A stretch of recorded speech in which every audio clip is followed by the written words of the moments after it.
Okay. Yeah. Are we live? Yeah, I believe so.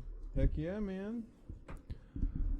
Welcome back, everybody, to the podcast. This is episode 3, if you are caught up. You don't have to, I guess we don't have to update, episode. I'm keeping track of it. I mean, I'll keep it in the title, but I'm not going to be like, episode 394. No, sorry. I think I'll lose track after 15. I think we'll be fine. I lost track already. I have to go home and edit. So You lost track already? You just said 3. I know, but I forget, which one I'm actually on. Oh, my God, you're terrible. I'm very bad. That's why I number them in the files. Smart thinking. I think so. But, Do you just want to hop right into it? Feet first. Jump right into the first topic. feet first. No, it's head first. Head first? I never land. You're not a cat. Not a cat. Sorry, I'm a little high. I'm trying to figure out what I'm doing. You're all right. Okay. Is your volume down on your monitor? Yeah. You're Okay. good. I'm just making sure. Because I will be casting to it. Because they're... Oh. Can they hear that? I don't know. You're the sound guy. Can they Honestly, hear it's ABC News. It's on YouTube. I could probably... I'm going to cast it to your TV. that? Pull that up, Jamie. Yeah, pull that up, Jamie. I forgot what I was supposed to say. No shit. Oops. What's your TV called? It should either be Iron Patriot or Stark Resilient. There's two. It's both of those, aren't they? There's two of them. It's Iron Patriot and Stark Resilient, isn't it? I don't know. I think I got it. Yeah, you got it. There you go. Okay.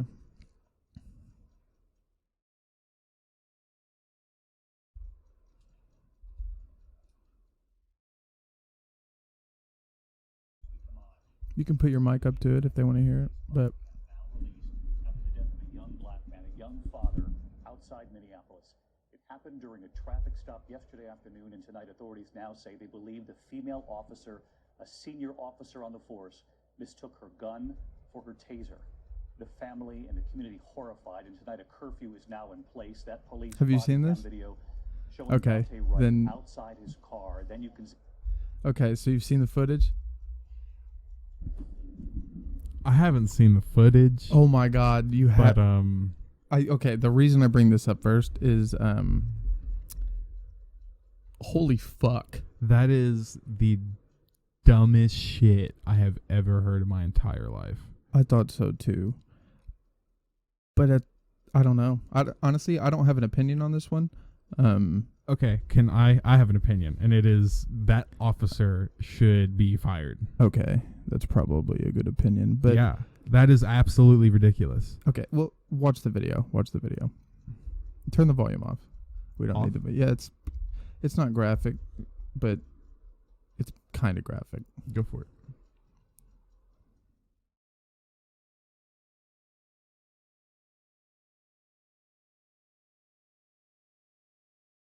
That is not a taser. She yelled taser, taser. Yeah, she said, "I'm going to tase you." Yeah. And she has her gun out. Yeah. Very obviously her gun. Yeah. Now, I don't know if you've ever held a taser. Have you ever held a taser before? Like a taser, like a certified police taser. They look like a gun. Hold on. Have you ever held a certified police taser in your hand? Yeah. Yes. Have you ever held a Glock 18? That's the official police pistol. Yeah, I have. You have. How different? A Glock. Okay, the Glock's pretty. How the different? The Glock's very heavy. You would never mistake your taser for your gun. Ever. Yeah, the Glock. Ooh. How many hours do police train to take apart, clean, do all that stuff with their gun? Make sure that it's taken care of. Yeah. Yeah. They know that gun inside and out. Well, I mean, I don't think not all of them go in that. Like, okay. Maybe not. But my point is that her job is to know her equipment, right? To know. Well, I mean, you gotta. Her tools. You should know what you're reaching for. Exactly. There shouldn't be a mistake. No. Well, I mean, Hold on. I gotta make sure that. Oh, I gotta make sure this pizza isn't here yet. Sorry. Say a doctor accidentally just was supposed to give you, a brain transplant, but he mistook A brain the transplant. brain transplant and instead gave you an organ transplant. I mean, isn't the brain an organ? Huh? Isn't the brain an organ? Yeah. The brain is an organ, and I'm Or sorry, maybe sorry, it's sorry, not. sorry. I could be dumb. I'll say it's like a lung. He did a lung transplant instead. How's that? Okay. Okay. So would that patient have to do anything? Is the patient in the wrong at all? No. No. No. No. And I get that. And it gets worse, bro. Because I'm pretty sure her commanding officer came out and was like, it was a tragic mistake. This is also in Minnesota. Do you know where this is? No, wait, hold on. Isn't that the same place? No. I think there was a few. This is in Minnesota. I'm thinking of another one. That's the next one I have. Okay. But I thought this one was fucking wild because she's like, I thought it was a taser. What?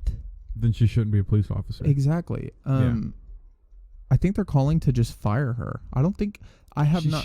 From what I've haven't read, heard she's still on the well, force. I haven't heard anybody talk about like criminal charges or anything.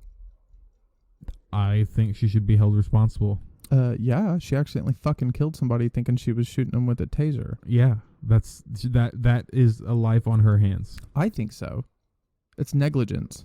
Not even negligence. That's failure to uphold the core principle of a cop. I'm pretty sure she was on the job for like 26 years. So, oh my I think gosh. they So the excuse of a taser is even more. I think they quoted her as a veteran 26-year veteran police officer. A 26-year veteran police officer mistook her taser there's some for people, a Glock 18. There's some police officers that never even fire their gun their whole career. That is absolutely ridiculous. I mean, yeah. No, I mean, it's not an excuse by any means, but Even that kid is so obviously trying to just get away. He is not going for a weapon. There's no imminent threat to the officer. He is obviously getting in his car and trying to leave and get away from the situation.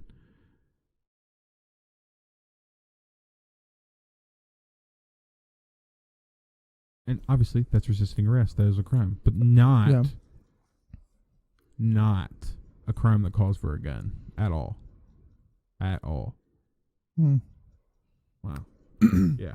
Yeah, no. That's awful. I know. It's rough. God, my voice sounds rough.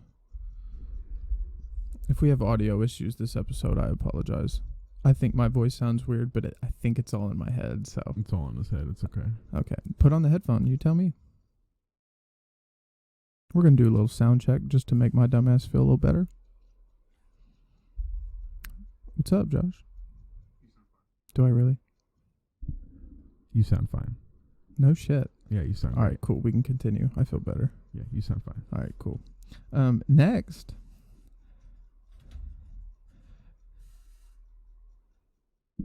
I think this is... Ooh.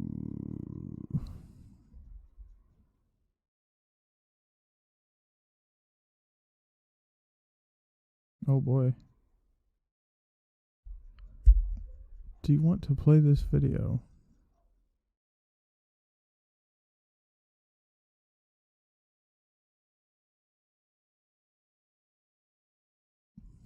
Josh, technical difficulty. Do you have the remote? Can you check that for me? Josh? Okay.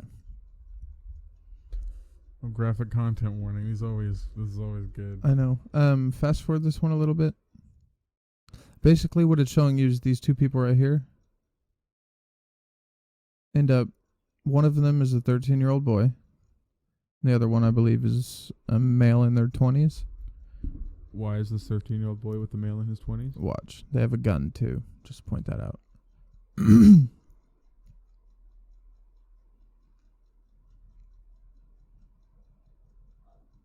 They start shooting. All right. You talk. All right. I think they just shot at somebody. And they're running away. Somebody's placing a 911 call who witnessed it.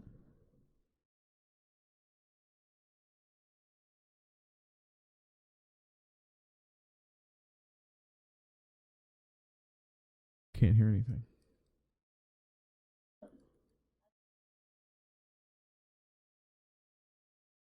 Six or seven shots fired. Good Lord.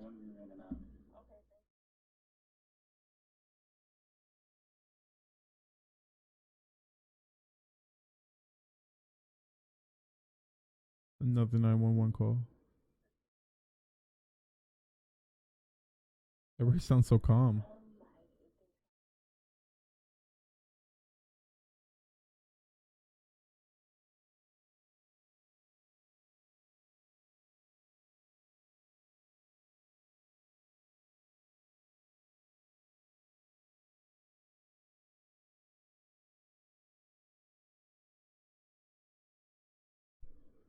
Okay. Don't quite understand the context just yet.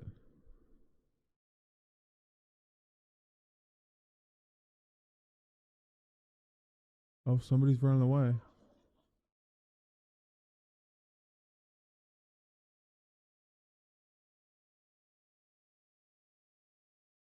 Oh, somebody...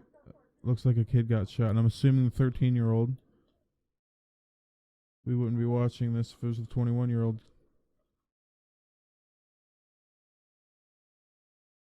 Okay, he's cuffed. Shot and cuffed. He doesn't look very responsive.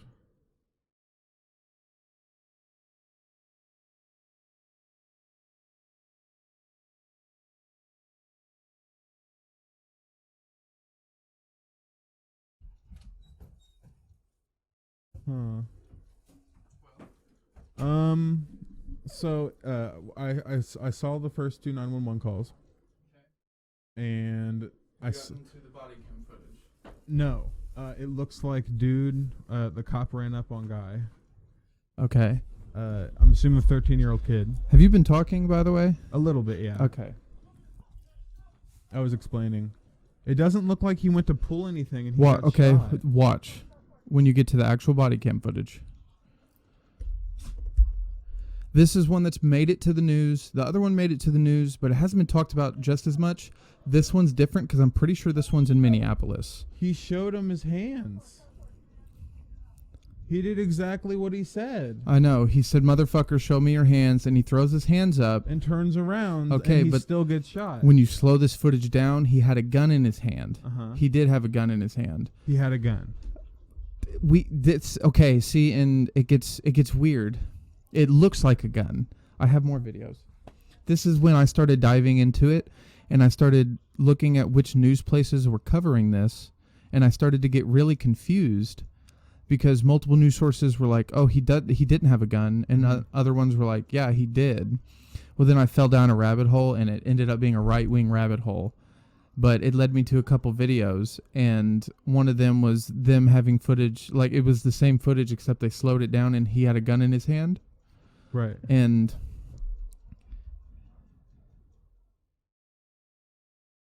I don't know, it's weird.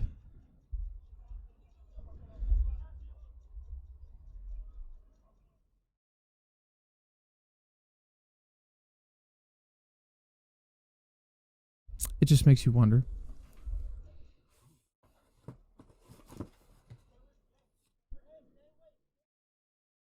I was trying to save him. Well, I don't think he threw the gun behind the fence right there. It doesn't seem like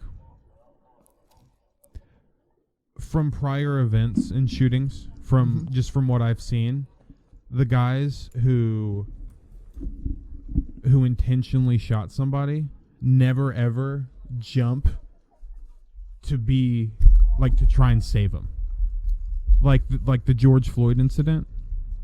That's okay. I'm pretty sure this is in the same town, and that dude is about to get. I think have they done the trial already? I don't know. I think that's going on right now. But I was just gonna say that cop just didn't seem remorseful at all. Like I know. he did it, and he was like, "All right, we got to get him in here. We got to get the fuck out of here." But like these guys, yeah, there's like 5 people the around kid's trying to name was resuscitate this the guy, kid's name was Adam Toledo. and I don't know Eric Stillman is the officer. who shot him. Once in the chest, yeah, at 2:30 a.m. on March 29th, 2021. After he and another 21-year-old Reuben Roman allegedly ran away from police who were responding to the area to report a gunfire. And the footage in the beginning of this video was them. I saw that. Just them shooting. Yeah. Or the 21-year-old. Either way. It makes you wonder why that 13-year-old was with him. I mean, I was 13 running around with 21-year-olds, but we weren't shooting anybody. Why is his light still on? I don't know. That's another thing. It looks so like confusing. Because what was did he have a strobe light? Yeah, it's cops have it attached to their guns. It's supposed to disorient people. It's literally a strobe light on their gun. It's that right there. It's a strobe light. It's to disorient you. It's like a flashbang. It seems like a really bad. There's the gun. How did it get over there if he put his hands up? Okay, see, and that's why I don't know if this footage I'm getting from these right-wing media places is doctored or the left-wing. I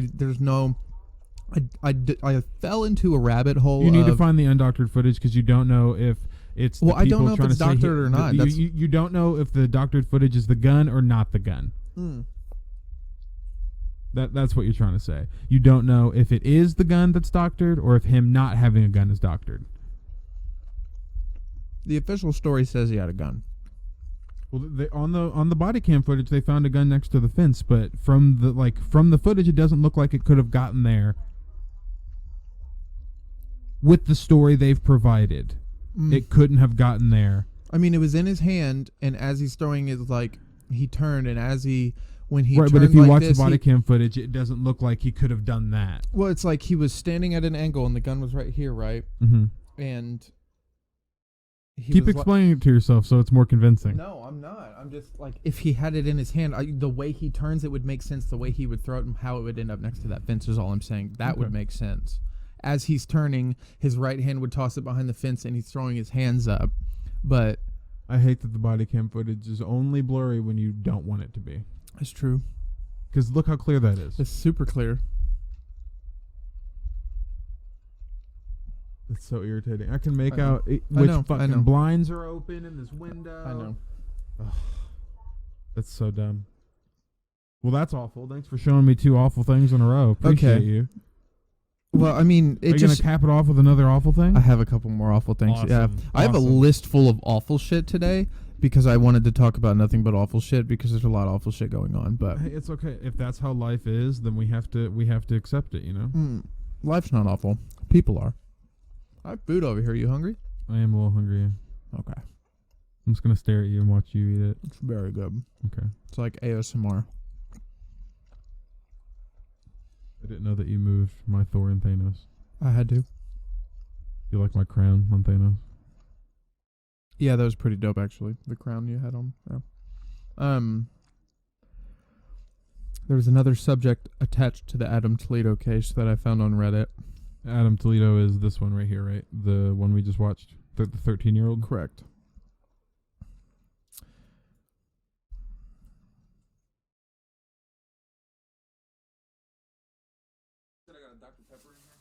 I'm pretty sure people think he's black. I don't think he's black. He looked white in the body cam footage. I think he's white. I don't know I don't think he's black, but people were trying to make it about race on Reddit, and from what I gather, it doesn't look like a racial thing to me. No, it doesn't. No, it just looks like he didn't know if he had a gun and was gonna shoot. It looked like more of an. It looked like the cop was scared. It looked like more of assuming intention than He also having to do with race. It may not matter at all, but he did not look 13 to me. This is true. It's not very clear, and it doesn't matter, but obviously the cop may have thought he was older, like, yeah. So he was, him being afraid for his life isn't out of the question, is what I'm saying. I wanted to know why the 13-year-old had the gun, but the more I thought about it, the more I could see some asshole 21-year-old being like, you carry this and you run. They won't do anything to you. They would do something to me. But they don't know he's 13, so. Well, and I meant like they don't. No, They don't know what you mean. they don't know if the older guy did that or. We won't know now because they killed him. So. Fucking rest in peace. But Jesus Christ. Did they find the 21-year-old? I'm not sure. The video confused me enough for me to be like, well, damn. It had me thinking a while, so. I didn't dive too deep into it because I didn't want to talk about it too much because. Very grim, but nonetheless, it just makes you wonder. Definitely. Because I don't know. It shouldn't. I feel like it really shouldn't be so normal for police to just be killing citizens. You know. You live over there, buddy? Yes, you're good. Okay, just making sure. Just making sure we're all there.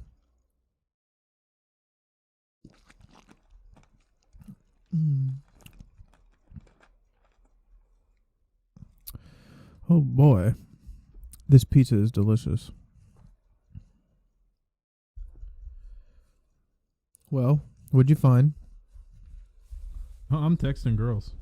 Oh, turn your phone off. That's not what we do here. It is if it's these kind of girls. Oh, is that right? Yeah. Well.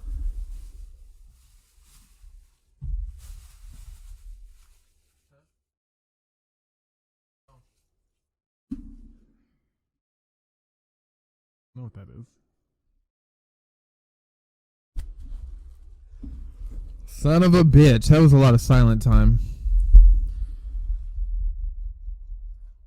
Josh likes to speak in code. I learned it from Indiana Jones. Word up, brother. Word up, brother. Mm.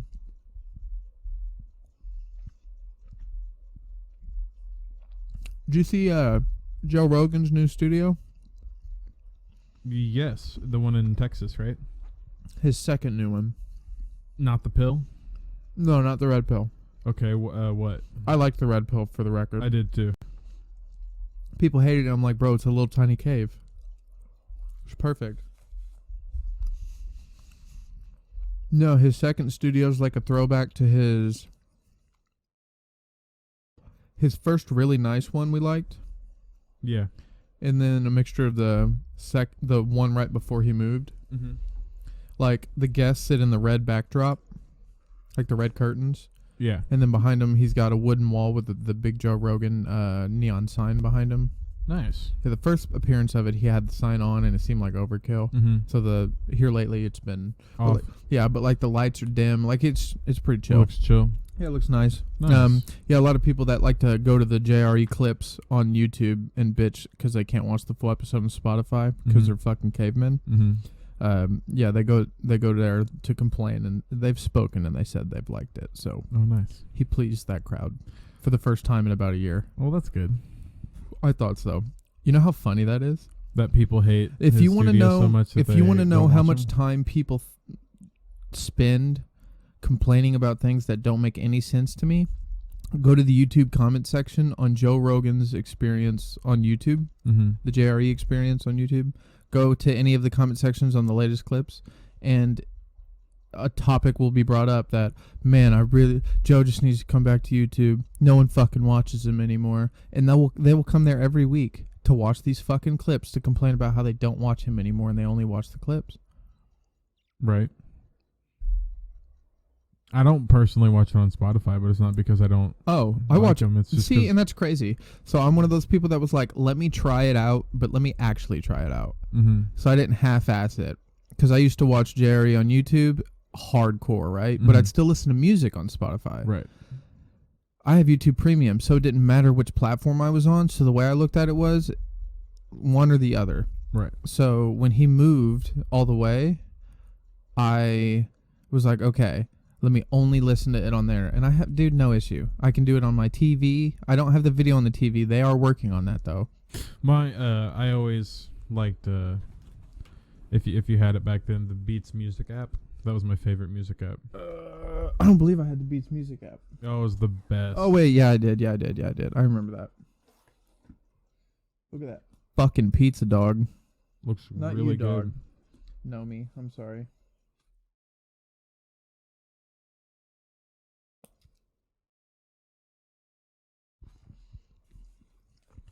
You're We terrible. Share, leave me alone. Yeah, I bet. She But, gets half, I get half. Yep. No, I'm good on those. You weren't a huge fan of pizza today, so I figured you could have the rest of those. I still got some stuffed crust for you, though. This is fire, dude. Next topic, though. I'm ready. Lord, I hope so. I've fucking been ready. Let me answer a text real quick, just because it's from work. 52 minutes, that's all. 52 minutes.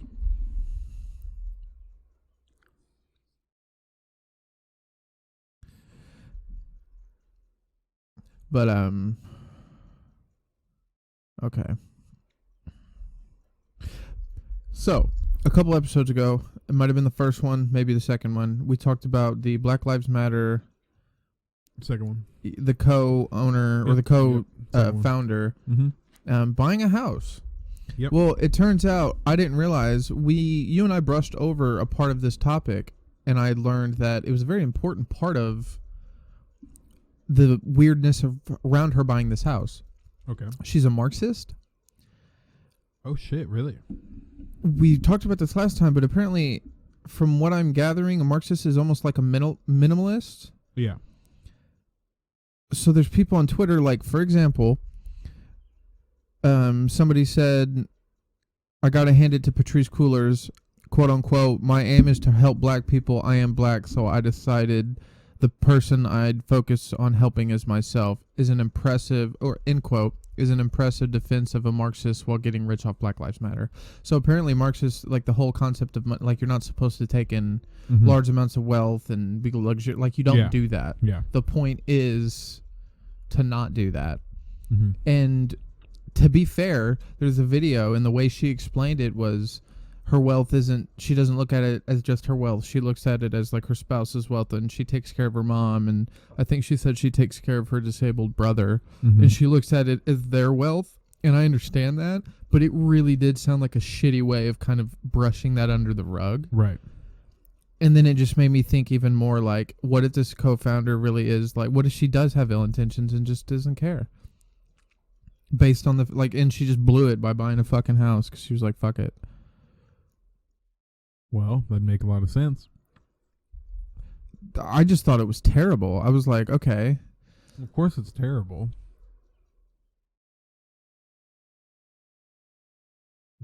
I mean, yeah. Bad people will do bad things. Yeah, but, like, You shouldn't expect anything more from them. I mean, yeah, but she's on national television being like, no, it's not like that. It's like this.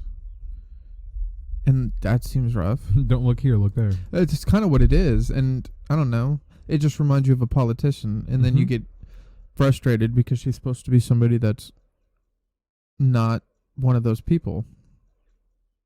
And they end up, I don't know, all becoming Turning into those people. all becoming the same. Yeah. It They was, live long enough to see themselves become the villain. dude, and that's another thing we can get into because I have more topics on that because one of the right-wing conspiracy theorists, or not even conspiracy theorists, he kind of does be proven fact. That's another thing that's kind of scary is when I was falling into this rabbit hole, they were making valid points. And not only did they make valid points, they have facts and factual proof and receipts and video proof. Like, they have it all. And that's the scary part. But the way they exposed it, they could be doing the exact same shit. and it just seemed silly. So living long enough to see yourself become the villain, it's like even when you're trying to not be the villain, you're villainizing yourself by doing villainous shit. Word. Do you understand what I'm trying to say? I do. It's like you're not recognizing that you're doing the exact same shit, even though you're trying to make sure everybody doesn't do that. I don't know. It's like Power corrupts. it's not I guess you could say contradicting yourself, but it's not practicing what you preach, but thinking you're practicing what you're preaching. Hypocrite. Yeah, I suppose. But like ignorant hypocritically. Like it's a type of ignorant hypocriticism. I don't know how you would say that. Yeah, no shit. But I say but a lot. I gotta fix that. But bum. Yeah, that's what I was thinking. Oh my god. But it makes you think. And then he did quote that Twitter guy that was talking earlier about it. He did have some receipts. Marxist, if we're talking about a certain kind of radical politic, that extravagant homes of any sort or multiple properties of any sort is itself contradictory to the ideology that you hold. And so it's not about having money per se, but that it's about or about property per se, but it's about there being a potential contradiction between your expressed politics and your lived practice. Sure, and I think that is a critique that is wanting, and I say that because the way that I live my life is in direct support to Black people, including my Black family members, first and foremost. And yeah, and then she just basically dives into the same things. And then that's basically how she tries justifying her house. So, I don't know. I'm looking for the word. Are you actually looking for the word?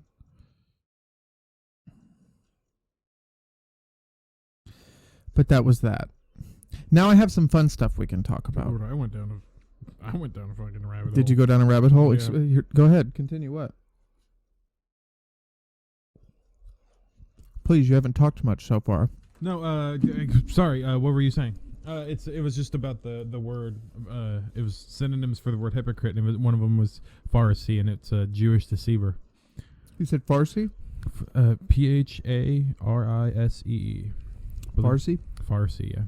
It's a Jewish deceiver. Oh. Okay. Yeah, I was like, oh, okay. Well, now I have the fun topics. Since we've talked about all the stupid shit. I have more stupid shit down the line that we may or may not brush on. It's more of like, it's called Project Veritas, and I'm sure they're right-wing people. I think It's a right-wing thingy, but either way, they just have like crazy stuff that CNN said, and it's just damning evidence is all it is, because it was like the technical advisor that said this of CNN. So, but moving on, Ghislaine Maxwell's lawyers revealed more than 2,000 highly confidential photos and evidence against her. Her lawyers? That's what it's saying. Her lawyers were like, fuck her. I have the article. Would you like to dive into it? Who is this lady? Ghislaine Maxwell. Oh, Jeffrey Epstein's estranged wife and recruiter. Or girlfriend. This bitch. Ghislaine. The one who was giving away all her money? No, Jeffrey Epstein, not Jeff Bezos. Oh, Jeffrey Epstein? Yes. I think you just said Jeff Bezos. Oh, well, then I meant Jeffrey Epstein. Okay. Jeffrey Epstein's estranged wife? Her lawyers are... The girl that was living with him, the one he was with, and the one that they arrested because they're like, dude, you had to have known. She's like, no, I didn't. And they have charges. They have charges against her. A judge just ruled. We can get into that next because I also have information about that. But a judge just ruled that they're not dismissing charges, or they're not dropping or taking away charges of her recruiting girls for Jeffrey. They're not. They don't. They're like. I guess they have sufficient evidence. Right. They don't need. They don't have to dismiss them. But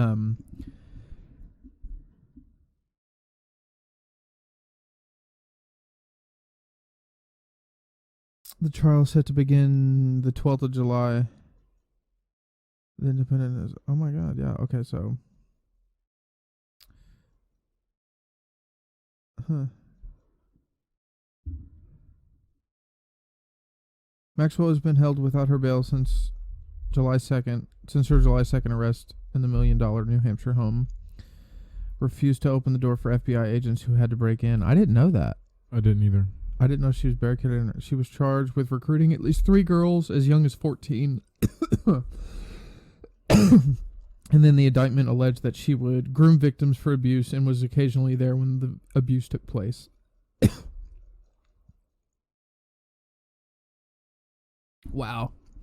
So I'm assuming the 2,000 highly confidential photos Are her participating in... participating in the illegal activity Yeah. that are clearly with underage girls. Yeah. Yeah. So She sounds... she sounds like she needs to vile. get suicided really quick.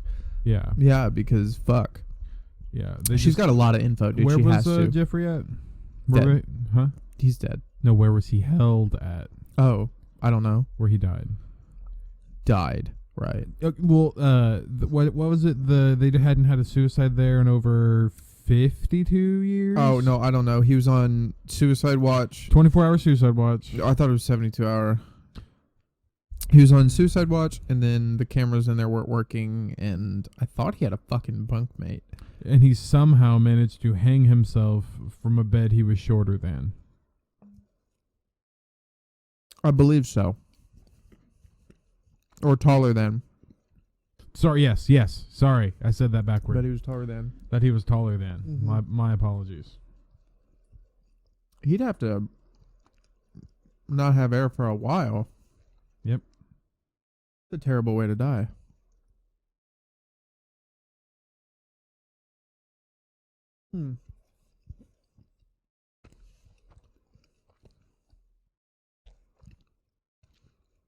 Man, you're terrible today.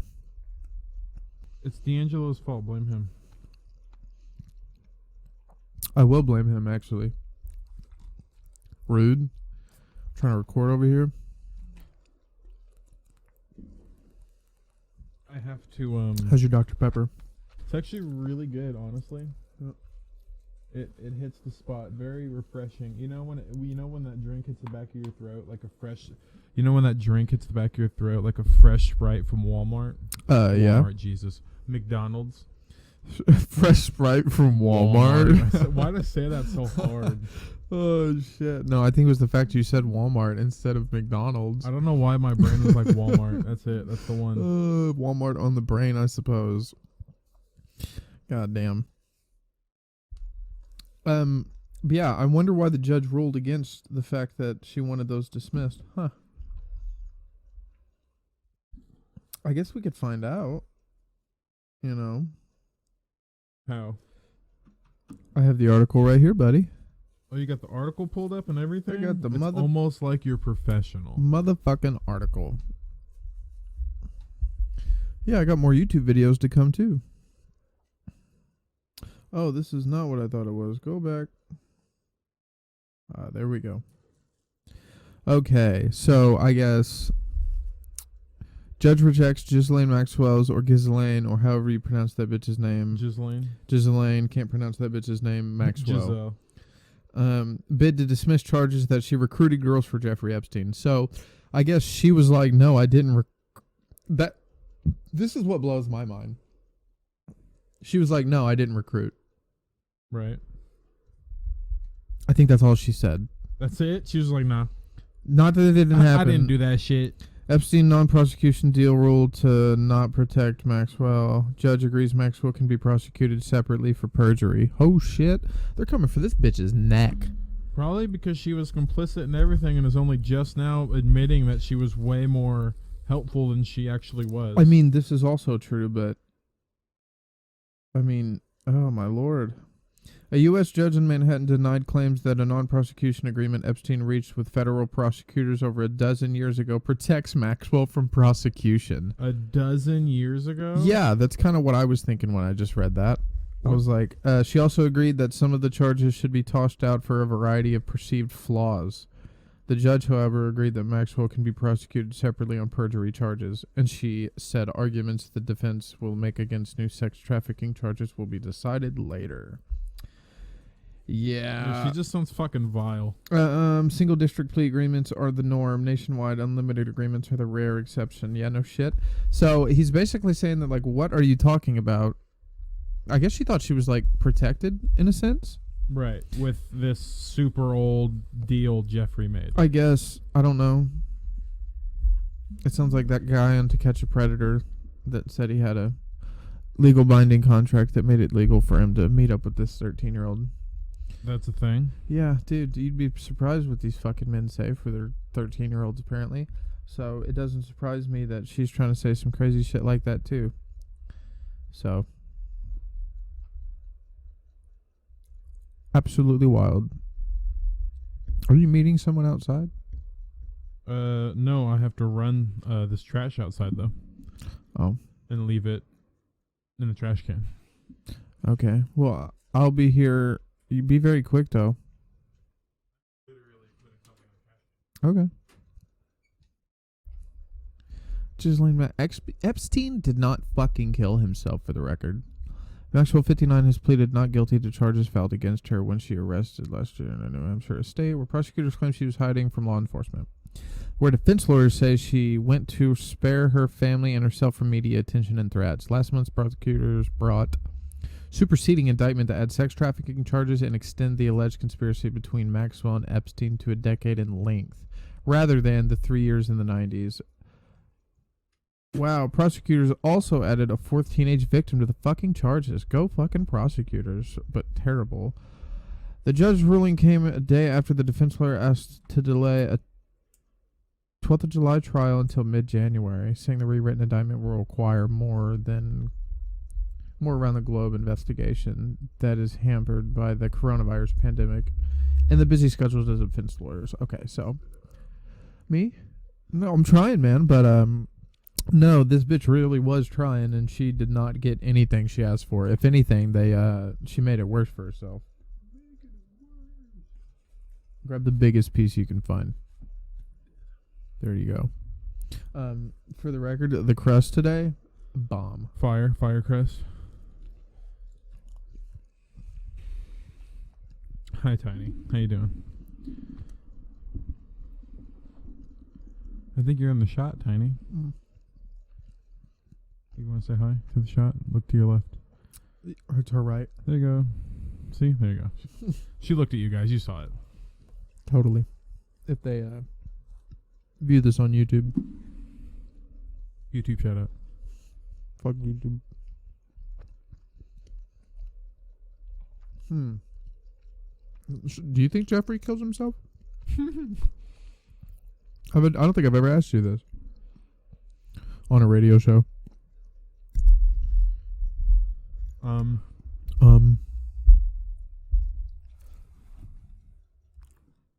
Is the sky blue?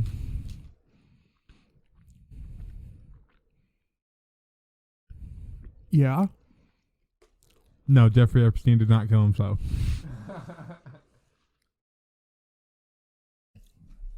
Okay. I don't know how you came to that conclusion, but I concur, sir. I just wanted to throw you for a loop. Yeah. Oh. So I thought that was pretty cool that the judge threw that out, and they were like, no, like, what are you trying to do? And then she tried to say that she wasn't, I was telling the people this, she was trying to say that she didn't barricade herself in the house, when in reality, like, she said that, like, obviously we know she did, like, bitch, you were hiding, but she was saying she was trying to spare her family and herself, like, the media attention. But you think if the FBI is knocking on the door,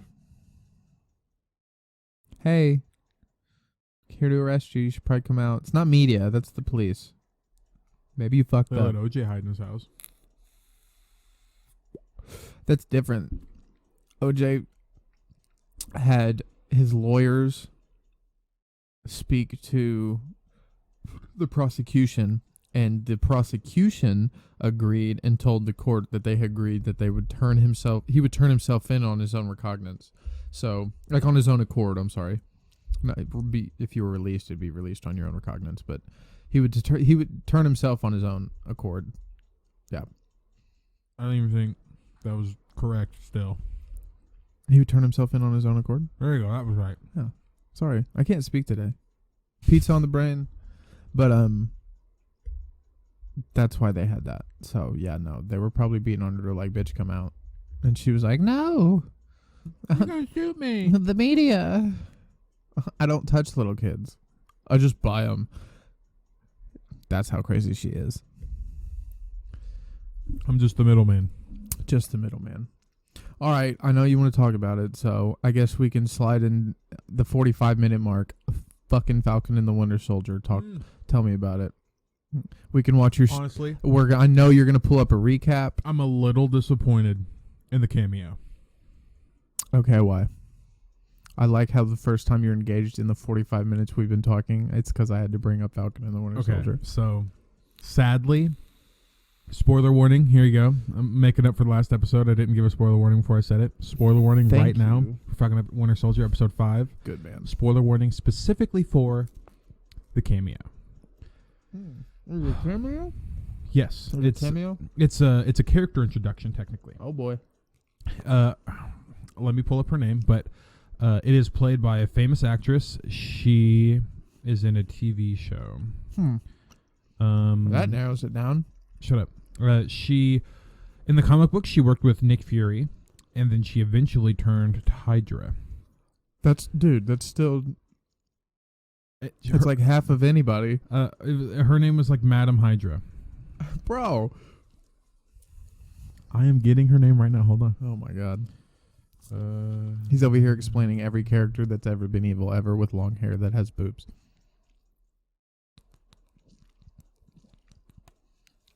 I was good once. Then I went to the dark side. And now I have a cool evil name. Boom. Character arc. How am I not a millionaire with ideas like this? Did you find it yet? No. His silence worries me.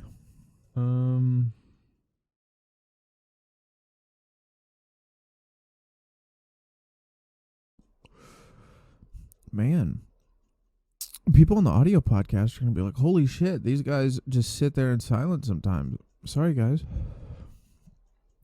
Gosh darn it. I'm so sorry.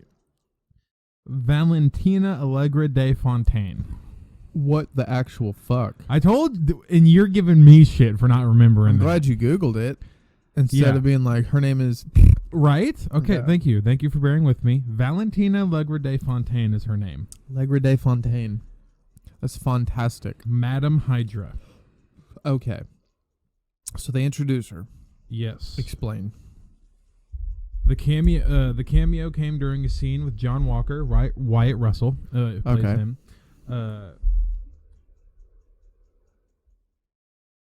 And that kind of shows us that she's probably a villain because she is either working for S.H.I.E.L.D. or S.W.O.R.D. at this point, or she's working for Hydra.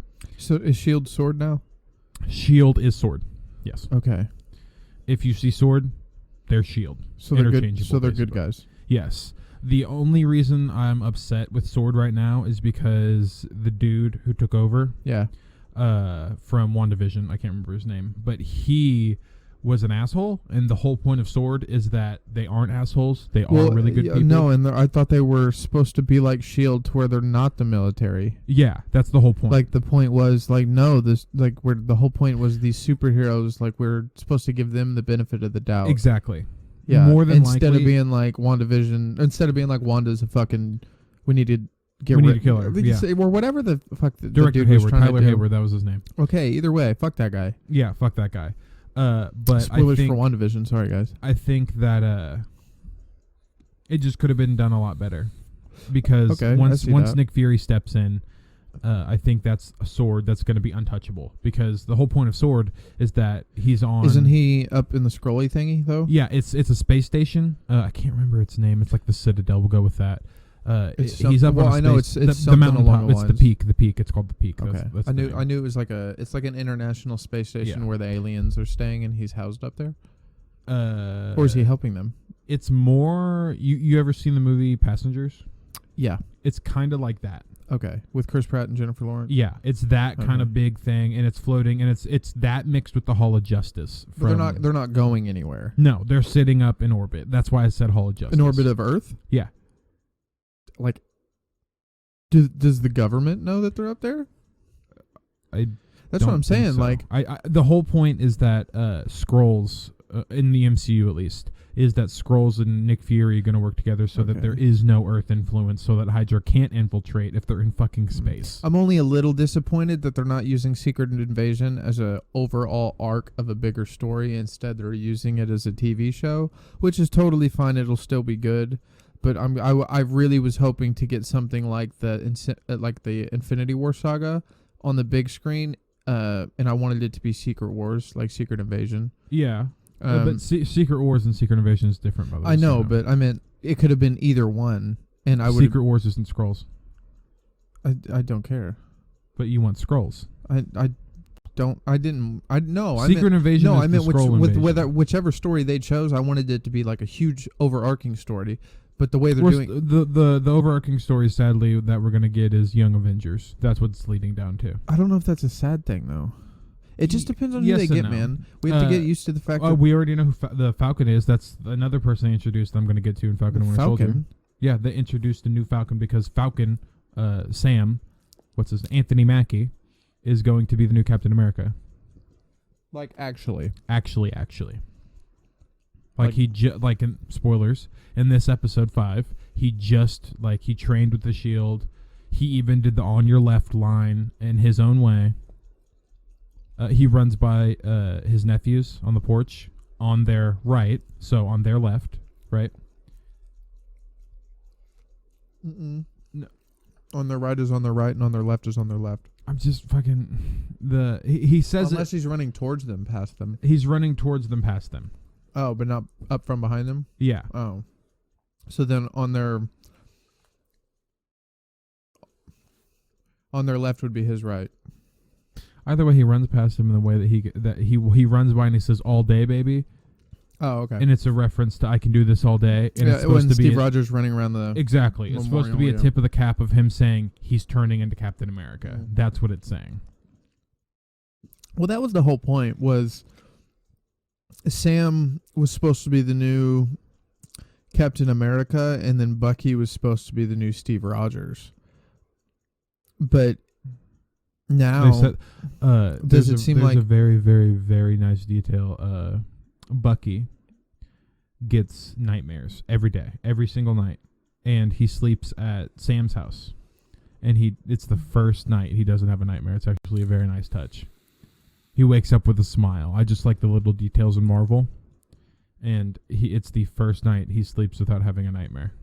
At Sam's house? At Sam's house. Does he sleep on the floor? No, he sleeps on the couch. Whoa. So he doesn't sleep on the floor? That was a nod too. Yeah. Okay. Yeah. No, I really, really liked it. No, they're doing great. And then Kevin Feige's doing great. Like Kevin Feige, is he part of Star Wars now? Yeah. He's dipping his toes in Star Wars right now. But there was a very, very awesome touch with Bucky's character. They're fixing the boat. Like they have a whole montage scene. Like the boat. They're fixing Sam's family's boat. Oh, okay. They have a whole montage scene where Bucky walks up and he fixes something, and Sam looks at him and he goes, "Why didn't you use your metal arm?" And he goes, "I don't always think of it first. I'm right-handed." Huh. And that's so funny. It's a visual detail, but it's also a nod if you're reading too deep into it that he thinks of him a man first. Yeah, he's a man first. He's not the Winter Soldier. No, he's not a winner. He's not a fucking machine. But that was his whole point. He's not a machine anymore. That was his whole. Yeah, I thought that was the whole overarch with him and Zemo was exactly. That Zemo was like, "No, you are a machine, and I can prove it." And that is spoilers again. They just resolved this at the very end of episode 5. He shows up to the Sokovian memorial in the crater that Ultron dropped the thing in. Mm-hmm. And Zemo's there. He had run away previously in the last episode. And it's just Bucky and Zemo, and he walks up, and they talk about something, and goes, "Are you going to kill me?" And he points a gun at him. Bucky does. and he pulls the trigger and it's blank, and then he in his metal arm he drops the bullets on the floor. I think you might have seen it if you've seen the trailers. Yeah. If you've seen Bucky's hand dropping all the bullets, that's that exact scene. Okay. But he drops all the bullets and he's like, "I'm taking you in with the Dora Milaje," and it's basically Bucky saying, "I am in control. I am no longer the Winter Soldier." Like, I could kill you, but the point is I don't have to. Exactly, and I don't want to. Okay, yeah, because I always killing thought that machine. was dope. Was like Bucky was like, "No, I am a man," and Zemo was like, "But you're a robot, and I Mhm. can show you why." Exactly. And so they closed that. Yeah. That's dope. Okay, I'm glad they did that. They actually, the Dora Milaje from Black Panther, they completely fixed Bucky's brainwashing. He is no longer brainwashed. He is free. So when they were like, so it's a very, when very they bring powerful him scene. his arm, Yeah. and he said, what did he say? He said, "Where's the fight?" Yeah, there you go. He had already been good at that point? Good. That's why they brought him the arm, because he was ready. He was good, and then they gave him like a few months after. So the therapy he's going through is literally just for him. The therapy is to help the nightmares. The brainwashing, And is he has that. those memories, right? Yeah, he remembers every single detail from being the Winter Soldier. Have they explained how he's been able to live? Cryogenic slumber. They freeze him. They bring him out for a year, freeze him. Bring him out for a year, freeze him. Damn. Not even a year. 6 months, 2 weeks. Okay. Just enough time to do a mission. Bring him back. Freeze him.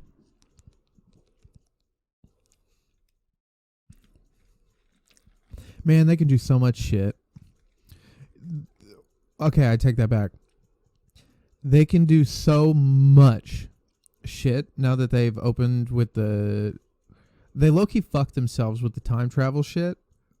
Because they can do anything they want. Of what I think now? that's the No, point. now they have a whole story about the And multiverse. Multiverse of Madness. Dude. It's no, you have no idea. And they've already, did you know, they confirmed? Oh, boy. Multiverse, Spider-Verse is confirmed for No Way Home.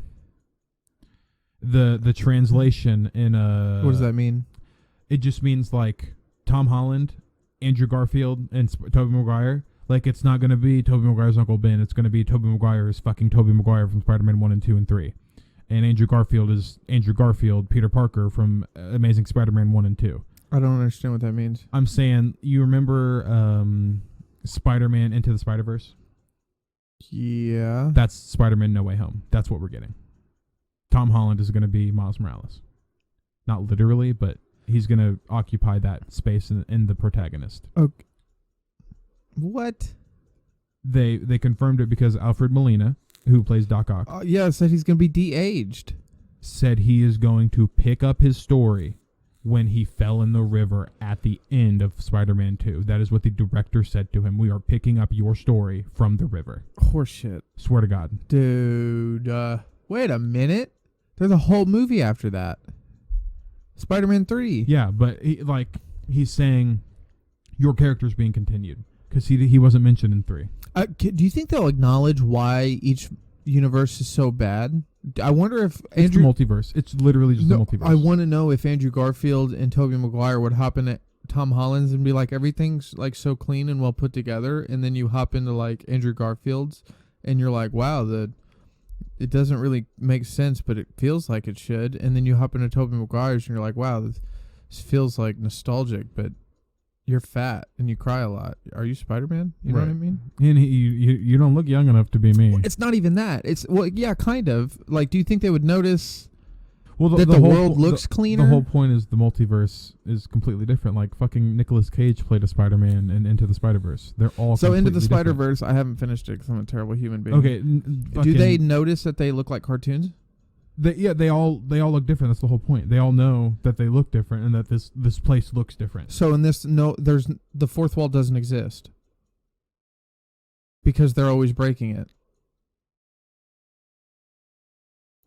You're thinking about it too broad why? because we don't exist as a different dimension inside of that universe. So breaking the fourth wall isn't a dimension that they would break. I know, but if I was to slice a hole in this one and then open it and inside of it, everybody looks like a cartoon. That's the fourth dimension. That isn't. I'm not. You That's said that's the fourth wall. That's the breaking the fourth wall. That's what I'm saying. Is in doing that, I'll have to see how they execute it because this will be complicated. it's not multiverse anymore. What you're saying. So what? Okay, so what is it? What are they gonna? I just want to know how they'll do it, because it's easy to do it in animation, I think.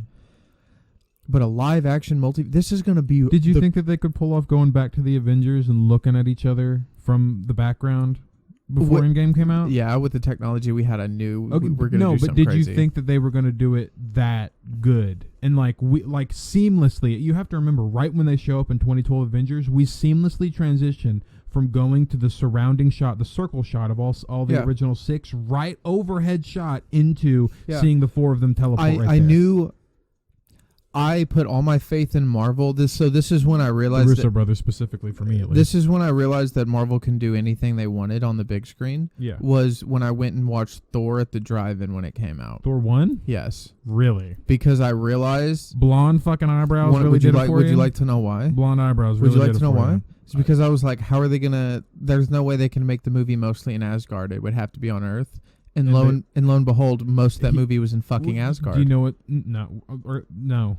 Like Thor 1, no. A lot of it was. No. No, that's what I'm saying though, is like I saw way more Asgard than I expected, because I didn't expect to see an entirely CG world look so real for so long on the screen. Like I can I really like how it was done. I can analyze agree, it. I can look at it. I know what you mean. And that was in 2011, and I knew we were peaking on the technology we had. Which is so wild. That came out before Cabin in the Woods. I knew we were getting better, so I was like, dude. No, it came out after Cabin in the Woods. Yeah. Not to mention Iron Man in 2008, bro, the way that looked was fucking insane in 2008. Yeah. So, yeah. Even now, the CGI holds up. The only there's one scene that pulls me out of the movie. Do you remember when he does the flip right when he puts on the armor? And he does the flip to put on the mask? Yeah. That pulls me out completely. The flip looks wonky as fuck. Pull it up. Because does it really look that weird? Yes, like it's oh my gosh, I'll pull it up. Talk to the people. Okay. He's pulling it up. You're fucking awful. Yeah, I'm awful. I was the one talking for like 45 minutes straight while you were over here balls deep in your phone. All we had was silence. We persevered though. That's all that matters. Iron Man flying. Wow, it's gonna narrow it down. Oh, I think it was Iron Man 3. That makes sense because that was the cheesiest one. Which is ironic because it's probably the one they spent the most money on. That makes complete sense. Here's your biggest budget. Boom, they did way too much. I didn't like what's his name? Gideon? No, not Gideon. Okay, it's not this one. It is Iron Man 1. Okay, awesome. Okay. I'm glad that I was right.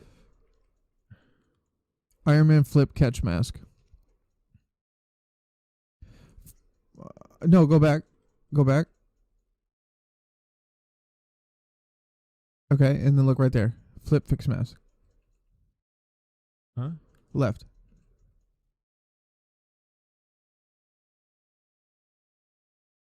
Nope.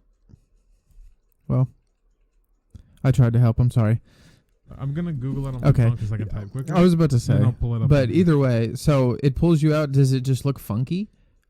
It's hard to explain. It just looks like they took him, composited him like this. Oh, it looks like they took stills and then 360'd it. Yeah. And then tried to mesh it together. Exactly. And which Iron Man is this? The first one. Are we sure that's the first one? I really thought that was like the second one.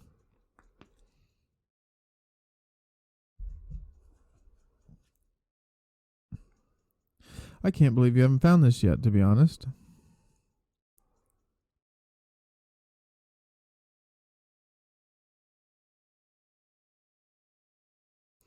Oh boy. Do you hear those sirens outside, dude? Those are loud as shit. Very loud. I've resorted to looking up a transformation scene. What do you mean? Of all his suit ups. You were terrible. Absolutely terrible. Should have had this pulled up. Should have had the receipts. Iron Man suit up scene. Well, it's going to be 3 minutes and 15 seconds, Josh. This is irritating. It looks irritating. I But don't fucking care about Hulkbuster. Just give me the goddamn scene, man. That's Spider-Man. well, it's okay. Now I'm upset. Now I want to find it. So, yeah. It just looks like they didn't finish the CGI when making it. Okay. Do you remember getting that early copy of Wolverine? When- X-Men Origins Wolverine, Yeah, where when none his of the CGI claws was done. looked No, not that. No, not awful. even that. Not even that. When the Oh, CGI, where the CGI wasn't done in like the in green, World War the green II? screen Yeah. helicopter. Yeah, and it was a green screen, and yeah, it The was explosions weren't finished whenever he threw the bike at the helicopter. Yeah. Whenever he gets the couple sniped at in X-Men Yeah. Origins. So so we just saw that Crazy. scene We used to get so many movies that weren't finished yet, but they were out. completely legally, entirely legally. Yep. It must be Iron Man 2. You think it's Iron Man 2? I wasn't a huge fan of Iron Man 2. I liked it better than 3. But then again, I don't know. Iron Man 1 was the best one. Yes. I love the line, the doctor's line, the one who helped him. the doctor's line. The one who helped him make his first armor and his first arc reactor, the one who saved him. What did he say? He said his dying words were, don't waste your life. Don't waste your... Oh. Yeah. Steve basically told him the same thing. Didn't he? Weren't they arguing about something like that? He said, you're not the guy to make the sacrifice play to lay down on a wire and let the other guy crawl over you. Mm. And he said, I think I just cut the wire. Always a way out, Stark. Why do I know all this? He did both those things, though. Mhm. He cut the wire, and he made the sacrifice play. Holy shit. Huh. I never I thought think about... he literally cut the wire while making Yeah, the sacrifice play. I never thought about the cut the wire part until now, but I knew about the sacrifice play. That's pretty cool. Did you find it yet there, Bob? No? It was Iron Man 3. I found the right scene. My God. The people who knew that are probably screaming at me right now. It's fucking Iron Man 3, you dumbass. Bro, all 6 of them. All 6 of them. Hey, shout out all those 6 people. I appreciate you. All I'm sorry. 6 of them. Hey, we got a new subscriber on YouTube. No way. Swear to God. All right, here you go. You ready? Yep. It's when he lands.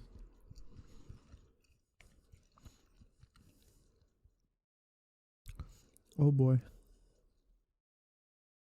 Hey, you know what's shitty? This is the first one you pulled up. I know. Stupid. You should just finish the video. All right, here. It's when he gets his mask on. Watch. It's gonna come at him, and he's gonna do a weird flip for it that makes no sense. I think it's because the mask flips upside down. Yeah, it does. This when he lands looks awful. Rewind that? Wait, I don't understand why he flipped. Because watch, when the mask it flips upside down. No, So it does. It flips.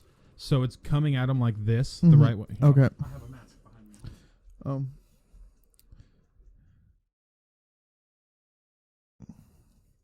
Comes at him like this, yeah. and then it does this.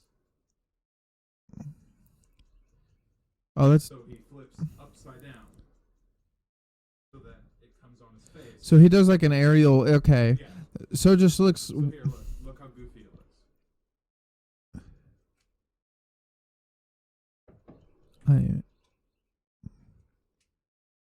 God, that looks so stupid. Looks awful.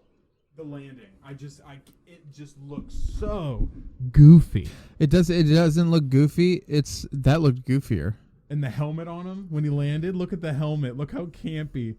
That looked awful CGI right there. Watch his helmet. It looks so big on him. Does it? Yeah, watch. That didn't look bad. Oh well, yeah. I guess that does kind of look big. Oh well. I mean, dude, it was what? That was 2013. The That was 2013. CGI in Marvel is notoriously bad if you look at it for too long. That was right after Avengers. That was 2013, wasn't it? Yeah. So, like, because you knew you had fucking Thor: The Dark World. yeah, I think. like fucking Thanos' gauntlet at the end of Endgame clips right here. It does? You haven't seen it? No. Oh my gosh, you haven't seen the video. Hold on. We got a lot of visuals in this podcast today. You watched Corridor Crew, right? Yeah. They had a breakdown on this, and their VFX artist reacts. I'll pull up their video. What is it? They reacted to Endgame. And okay. Is that the dudes with the couch in the warehouse? Yep. Ah, they're awesome. I like that's their identifier. I'm sure they'd probably dig that though. They also they reacted to They reacted to Zack Snyder's Justice League, and I watched that one. I watched that one. That's why I appreciate Steppenwolf's armor so much. Really? I love Steppenwolf's armor because of those guys. Man, I don't know. It's a living, breathing organism, and it's all done computer generated. That is awesome. Maybe I just can't get past. I still can't get past. They didn't even know. They didn't even know the Duck. Howard the Duck. They didn't even know Howard the Duck was in Endgame until they watched this. How did they catch that? This guy right here worked on the VFX. Wait, so he's not a part with them? No, they bring in random. Oh, that's right. sometimes. Okay.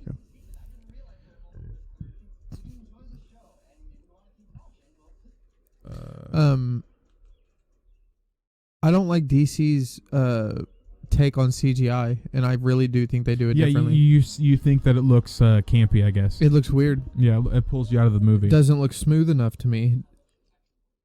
Marvel makes it look so real that the only time it ever pulls me out is when it looks too real, and I'm like,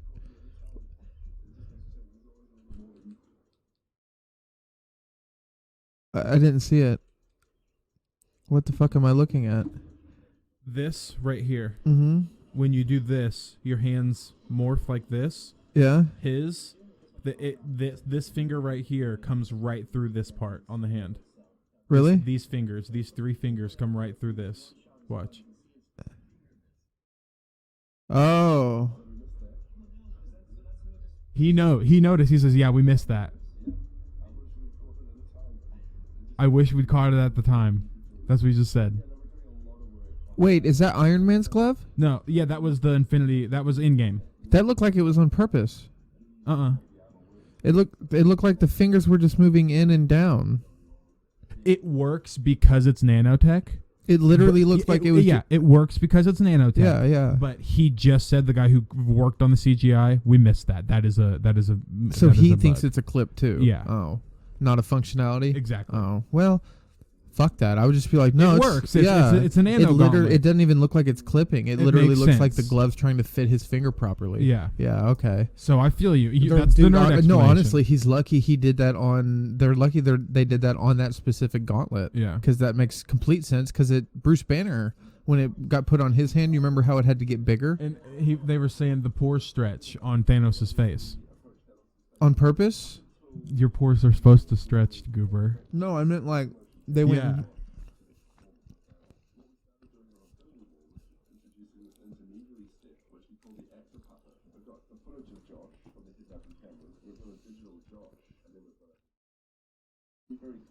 Oh wow. For people who can't see this, it's just a visual representation of how they get Thanos' face separate from Josh Brolin's and then integrate the two and make it one. And that's why you get natural face movement in their CGI. It's like 4 different, and it's like 4 different entire like sequences of events happening. But and it's they're when all they combined when they mesh together. it all together smoothly. Like yeah, look, they're going in the. Yeah, like back. Oh, I remember. Do you remember that the CGI Scorpion King rock? Holy fuck! Looked awful. Yeah, back in the day, did it look good though? No, No, I it think didn't. even back then it was awful. I didn't think so. The only thing worse than that, yeah, like those The look like real gleam in his people's eyes. Yeah, Dude, that was dope. and even this is still a little. It pulls. This is the ending of Endgame when everybody's coming through the portals.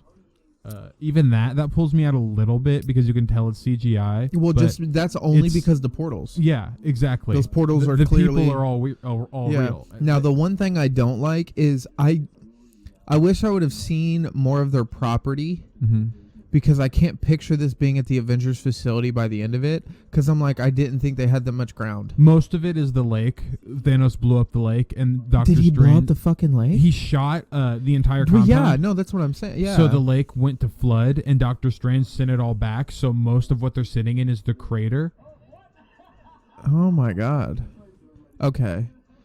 That pulled me out. Yeah. Because I was like, And the whole point of where they moved was that nobody would get hurt, except for them and Seriously? their location. Like nobody is around them for instead miles. of being in the middle of New New York. York. Oh my god. I never even thought about how, is that, did they actually say that though? That's why they moved.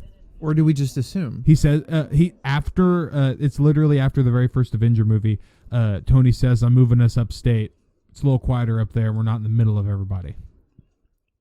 Okay. Wow. Go Stark. And he made that decision. Yeah. He really does think about everybody before himself in the worst way possible. Well, it's like he said, he's like, I'm not the captain. I just pay for everything and make everybody look cool. And then you realize Tony was paying everybody's bills. That's a Nolan North line from the Avengers game. What? What you just said. What? I'm not the captain. I just make everybody look cool. Whose line? Nolan North. He plays Tony Stark in the Avengers game. He says that too? Yeah. Okay. For people that don't know, I've never played that game. So that was an honest mistake. Yeah, because Tony Stark says that in Avengers. at the end of the game, everybody gets Stark suits. Yeah. Because you know how everybody's like, why I'm not- doesn't Tony just make Iron Man armor for everyone?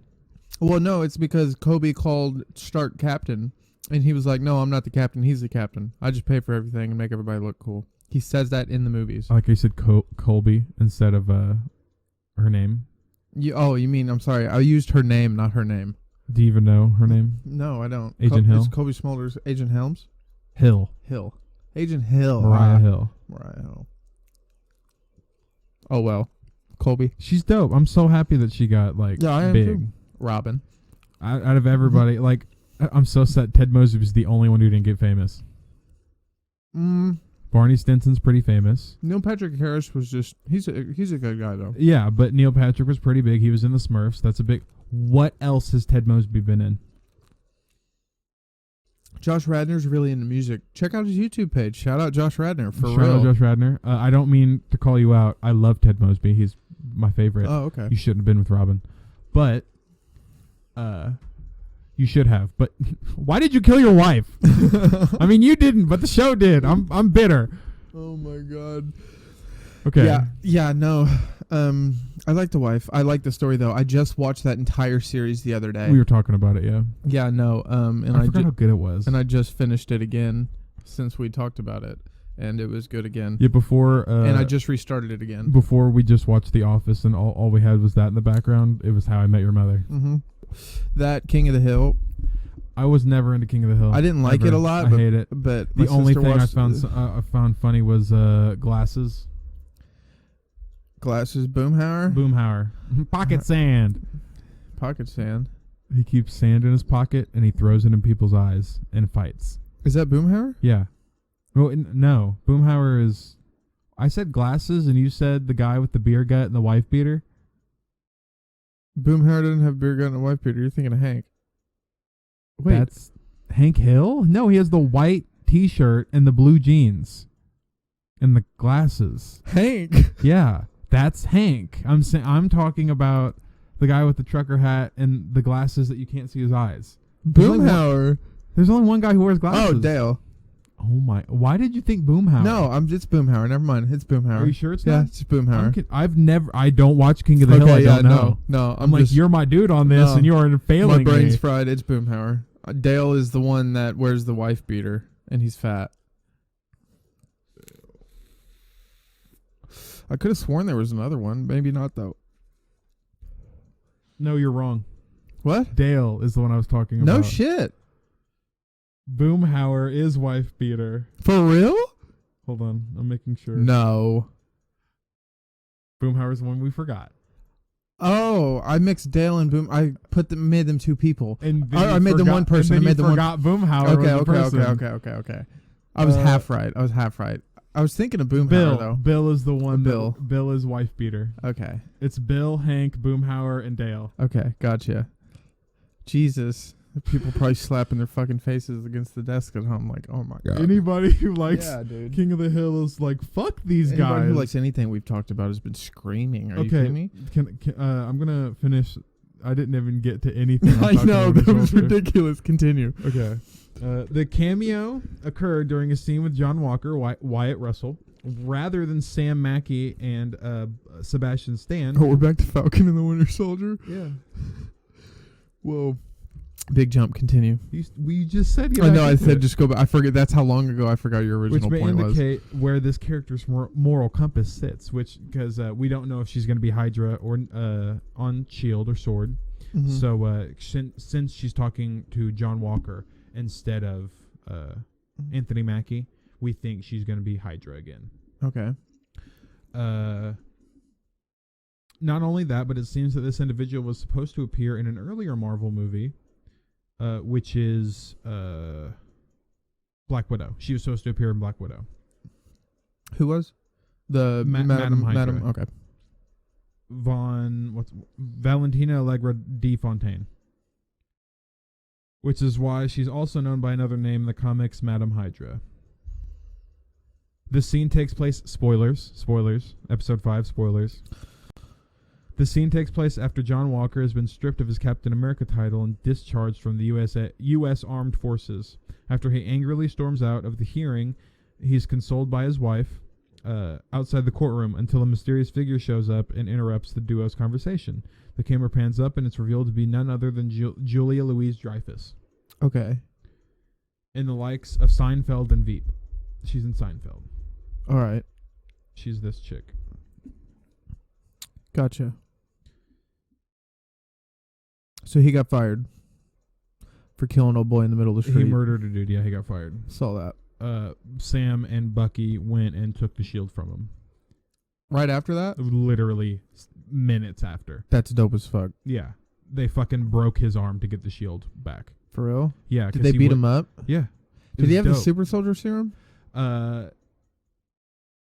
Sitting down between the two and making fun of the conversation, she reinforces Walker's belief that he was right to kill Morgenthal's henchman in episode 4 and in taking the super soldier serum. Yes, he took the super soldier serum. Okay. Well, that was short-lived, so what's he going to do now? Dave Fontaine tells Walker that he should always answer his phone whenever she calls him and hands him her card. Finally, she drops one last bombshell before she leaves. Captain America's shield doesn't belong to the government, despite what they have told him, Sam and the press in earlier episodes. The shield doesn't belong to the U.S. government. It's kind of a gray area, is what she says. Who does it belong to? No one. It's vibranium. The vibranium was stolen from Wakanda. If they claim the shield, they claim that they stole it from Wakanda. That's why it's a gray area. So Wakanda has it? No. Legally, it's Wakanda's because it's vibranium. I know, but who has it right now? Right now, Sam and Bucky. Okay, so what's the big deal about who owns the shield? I don't understand. I don't know yet, but at the end credit, spoilers again, the end credit scene for episode 5 is John Walker making his own shield in his garage. Out of a box Okay, of for the scratch. record, why the fuck would Wakanda even want to take the shield after... That's not what I'm saying. I'm not saying that Wakanda was No, in but it I at all. thought... Didn't... Whatchamacallit? I thought one of the... Did one of the Wakandans say something to John Walker when he was fighting them? About what? The About shield. the shield? No. And in her language, she didn't... Didn't she take the shield? She, because it's vibranium, Yeah. she picked it up, but because of the respect, that Dora Milaje, I can't remember her name, that Dora Milaje, that's the girl who cured him, Bucky, of his brainwashing. Okay. So the respect that they have for each other, she knows about that shield, Right. and So she knows about Steve. Yeah, and she's like, it's his. It belongs to Bucky. Okay. So that's why the Wakandans won't step in and take it. So the gray area is that because it's vibranium, legally the only person who has vibranium is Wakanda. So if you have vibranium, you either stole it from Wakanda or were given it from Wakanda. And obviously they aren't giving away vibranium. So If they claim the shield, I Mhm. assume Wakanda would claim it and give it right back to Sam and Bucky. Weird. Almost makes no sense. Well, I mean, at the end of the day, they can just give them a shield, and then Wakanda can make a new shield. 'Cause they Yeah, I have suppose that's true. vibranium.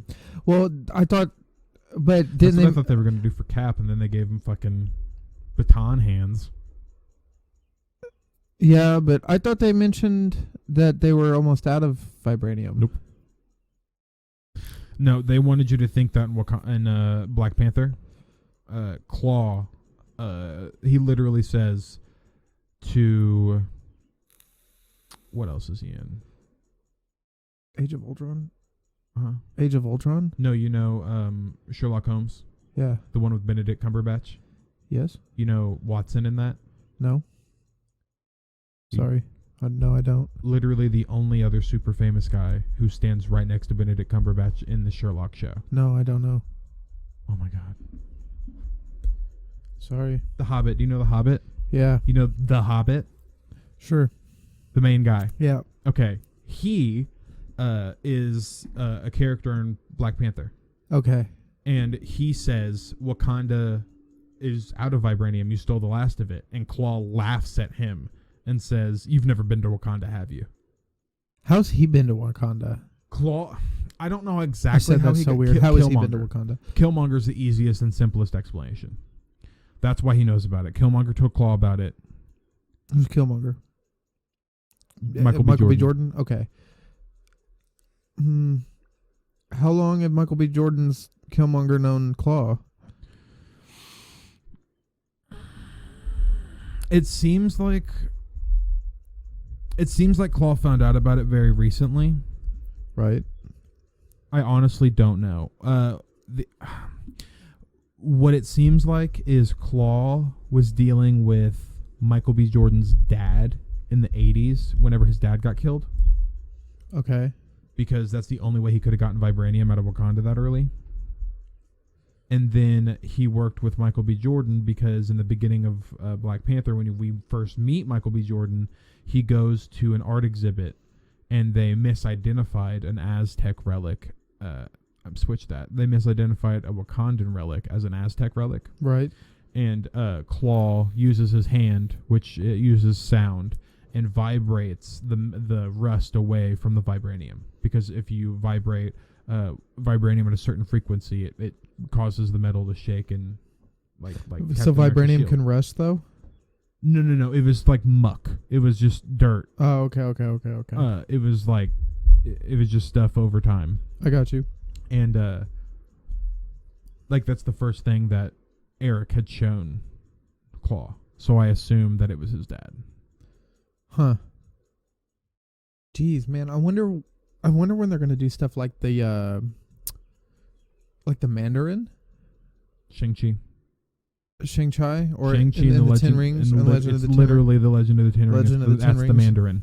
You think so? No, that is the Mandarin? Okay, so do you think that? The whole point of the Mandarin is he has the 10 rings. They're just Infinity Stones. Like this one can cause a hurricane. This one can make people never tell lies. This one can cause lava to pour from the sky. Like Okay, so they're just very, very, what very, about- very specific, what about- limited Infinity Stones. okay. So what about the Vulture? What do you mean? Are they gonna have him again too? Yeah, No Way Home. No, you really seriously? Yeah. The Sinister Six, is that what it's called? Yes. If they don't do it in No Way Home, they're going to do another movie, but I don't know if Marvel's going to be involved. That's what I'm afraid of.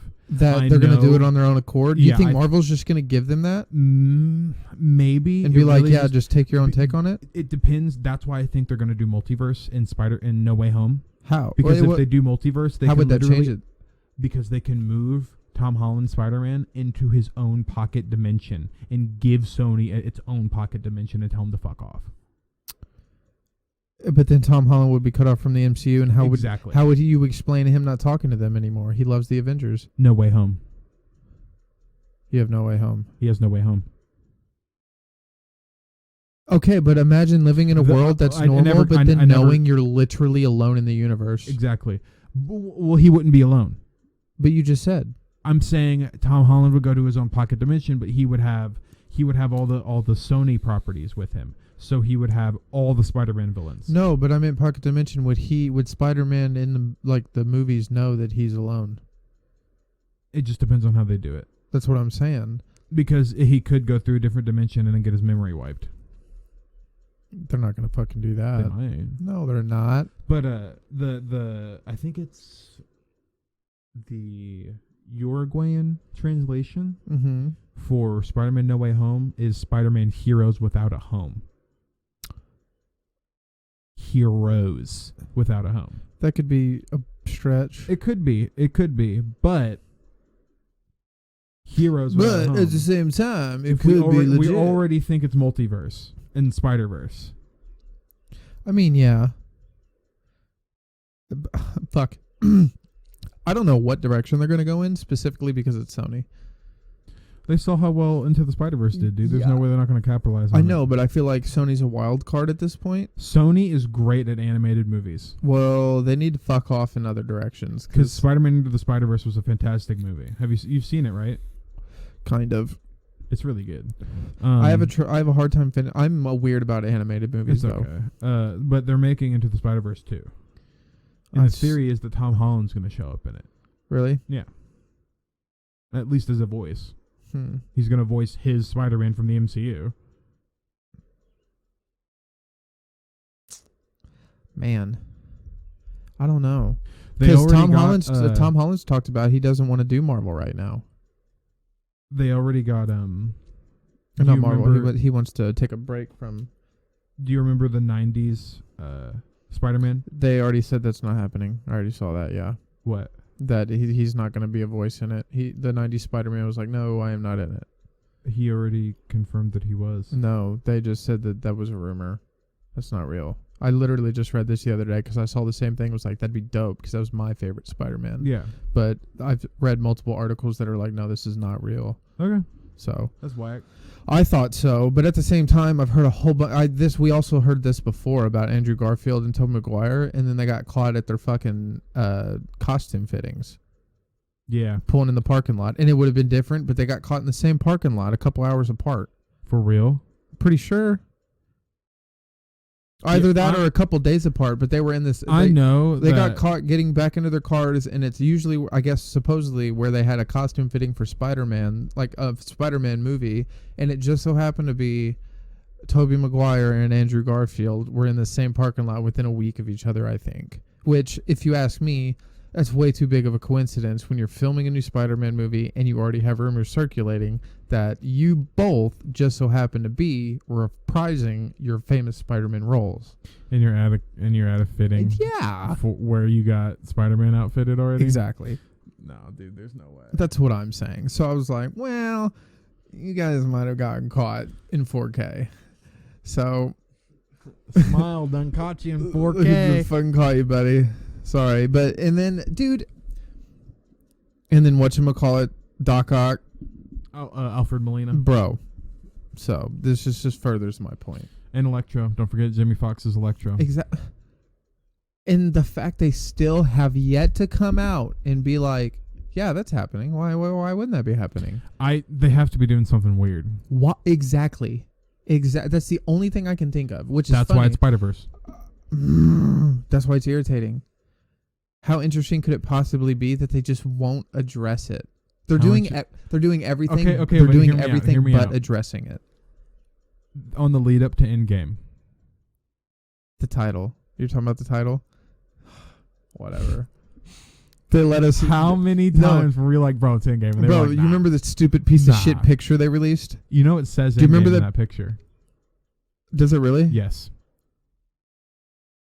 Does it really? Yes. That's what I thought it did. Yes. It says Endgame in that picture.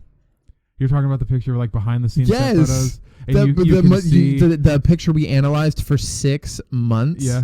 Yeah. That has Endgame in it. Oh my God. Does it really? Mm-hmm. Jesus Christ.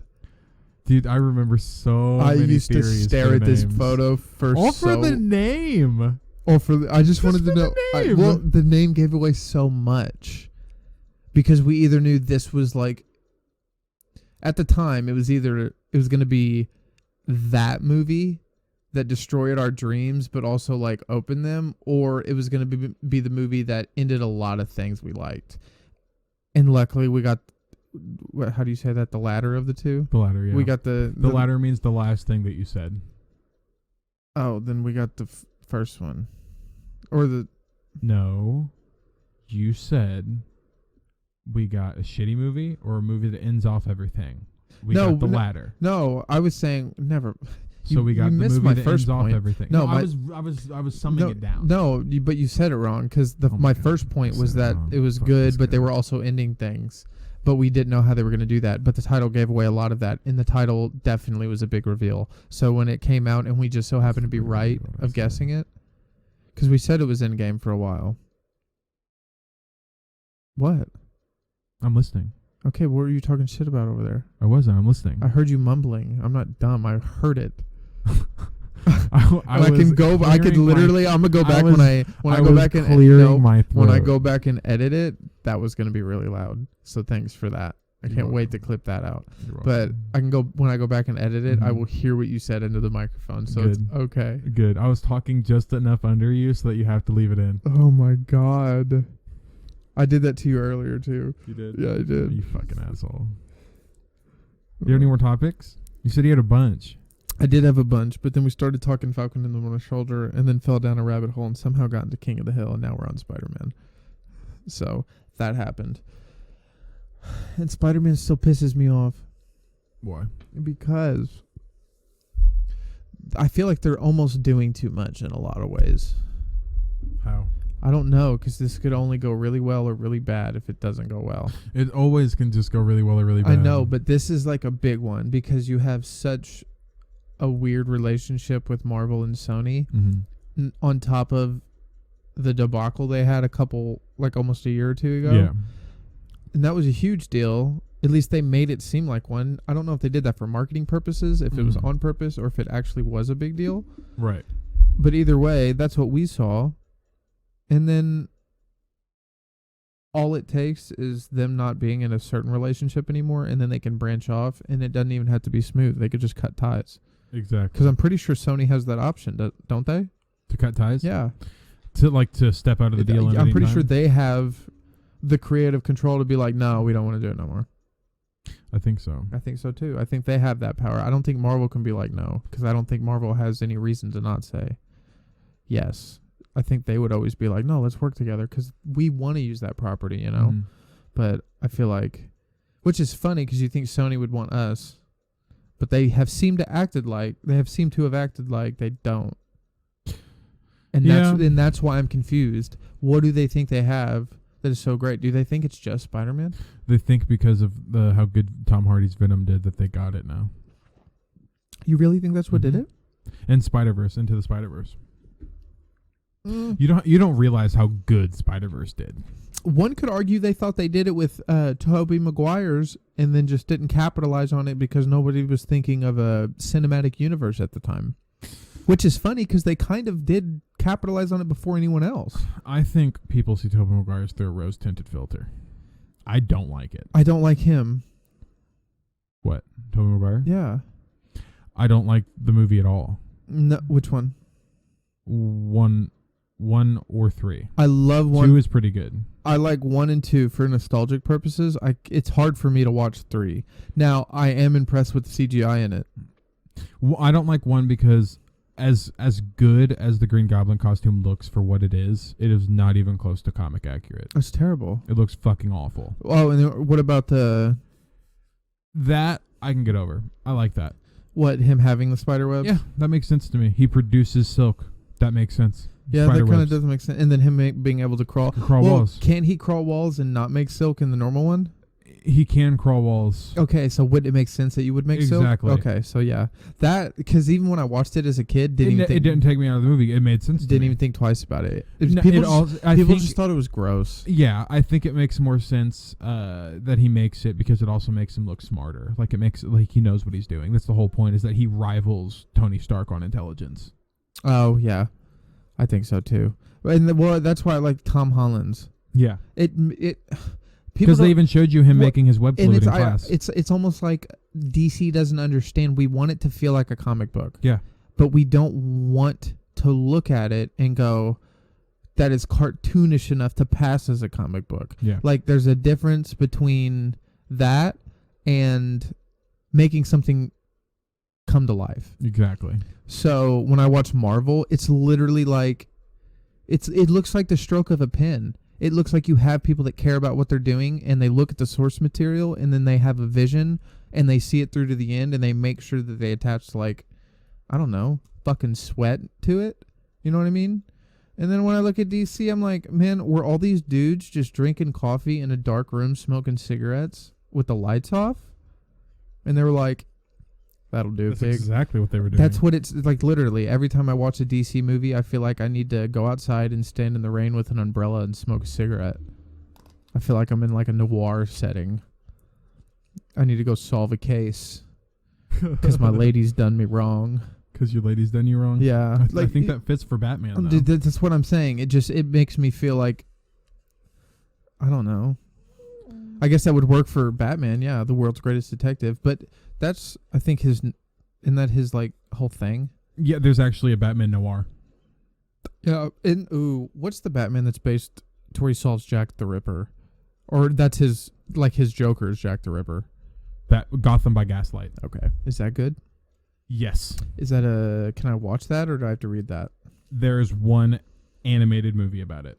Is it good? I like it. Okay. If you want to watch a really good one, watch Dark Knight Returns. I watched one that was graphic. It's more than likely Dark Knight Returns. Oh. It might be The Killing Joke. Well, I watched... Oh, dude, that one... Killing Joke is rough. That is not for the faint of heart. Is that the one... Barbara. Batgirl. That's the same story they tell in Arkham Knight, correct? Yes. Okay. Also... I'm keeping it vague because it is very explicit. Oh, he sexually assaults her. Okay, just drop it. He S8'd her. I'll be right back. It's a graphic... It does say... Isn't it a graphic novel, too?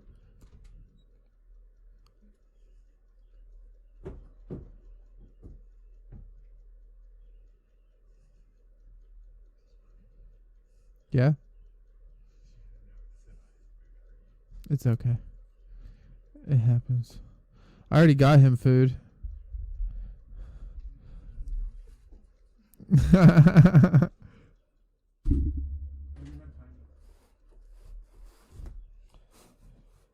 Papa John. Oh fuck! Papa John's knows what they're doing with their pizzas, man. You know, honestly, dude, I was gonna say when that got here, it was honestly pretty cold.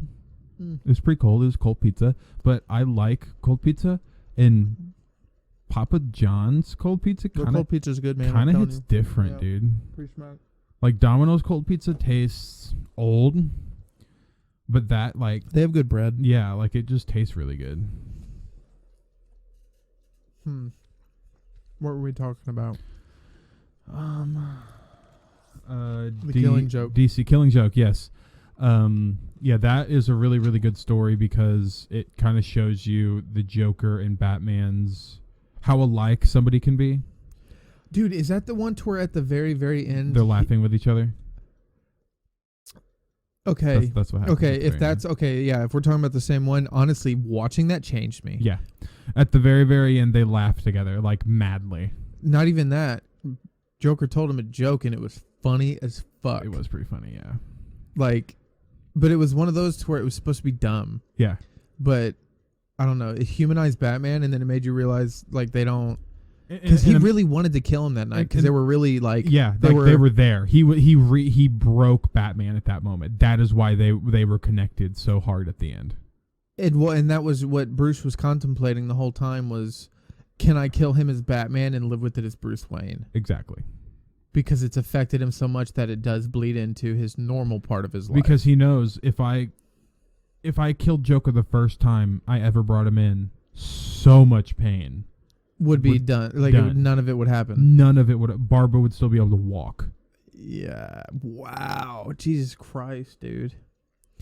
Which is so nuts because they make him. They took a big turn, in my opinion, in Arkham Knight, the video game. You think? From Joker?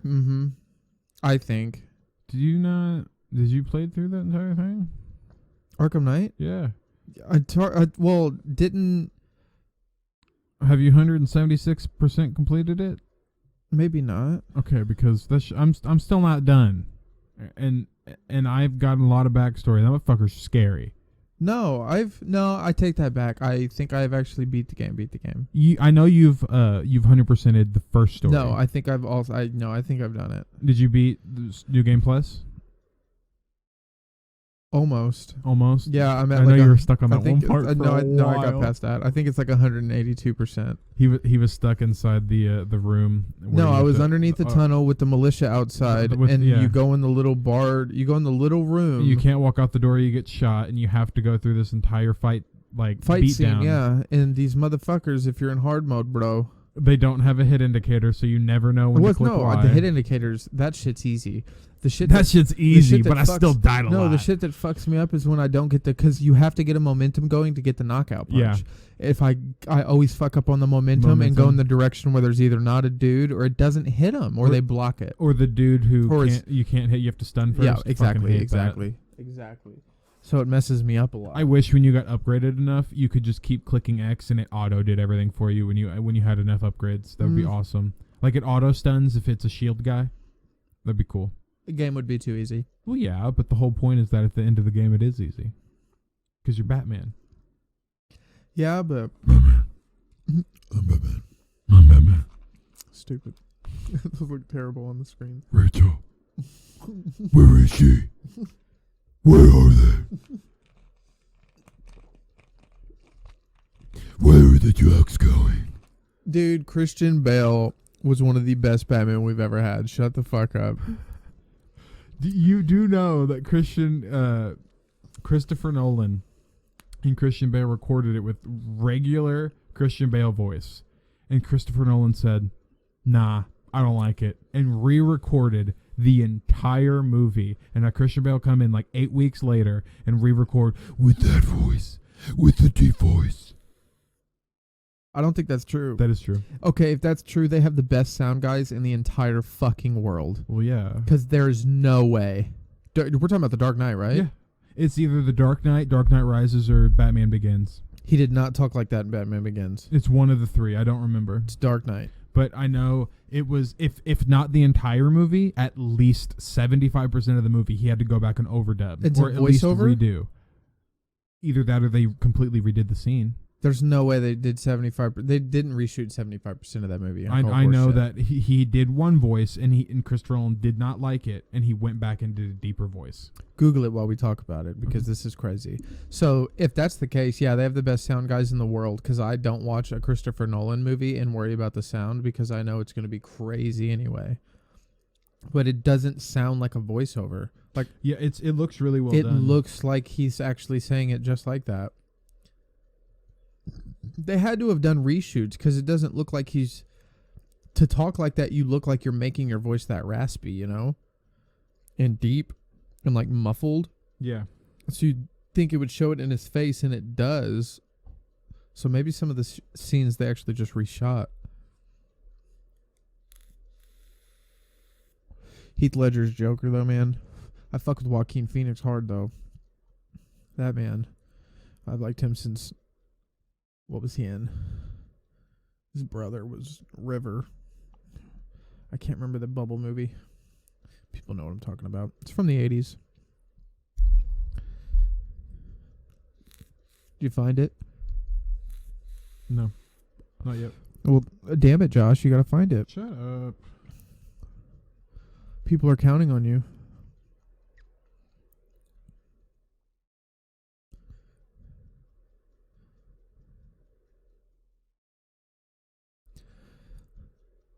$75%, huh? Yeah. Well, Mm-mm-mm. what's the deets, dog?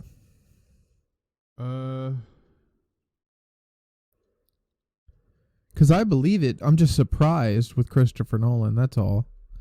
Knowing how he directs. That's another thing. If you guys haven't seen the movie Tenet, go watch the movie Tenet. It is a film masterpiece. If you don't get it the first time, then you watched it right the first time.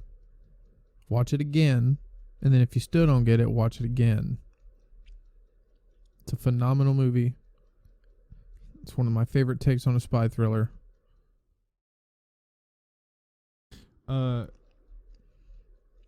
In Batman Begins, Yep. he was supposed to have a Batman vocal Begins. distorter like Yeah, Ben yeah. Affleck, but that was cut, and you can still see the tiny mic next to his cow. Let me see. It Oh, it doesn't doesn't. have It a doesn't picture. show it. No. Stupid. Fuck Google.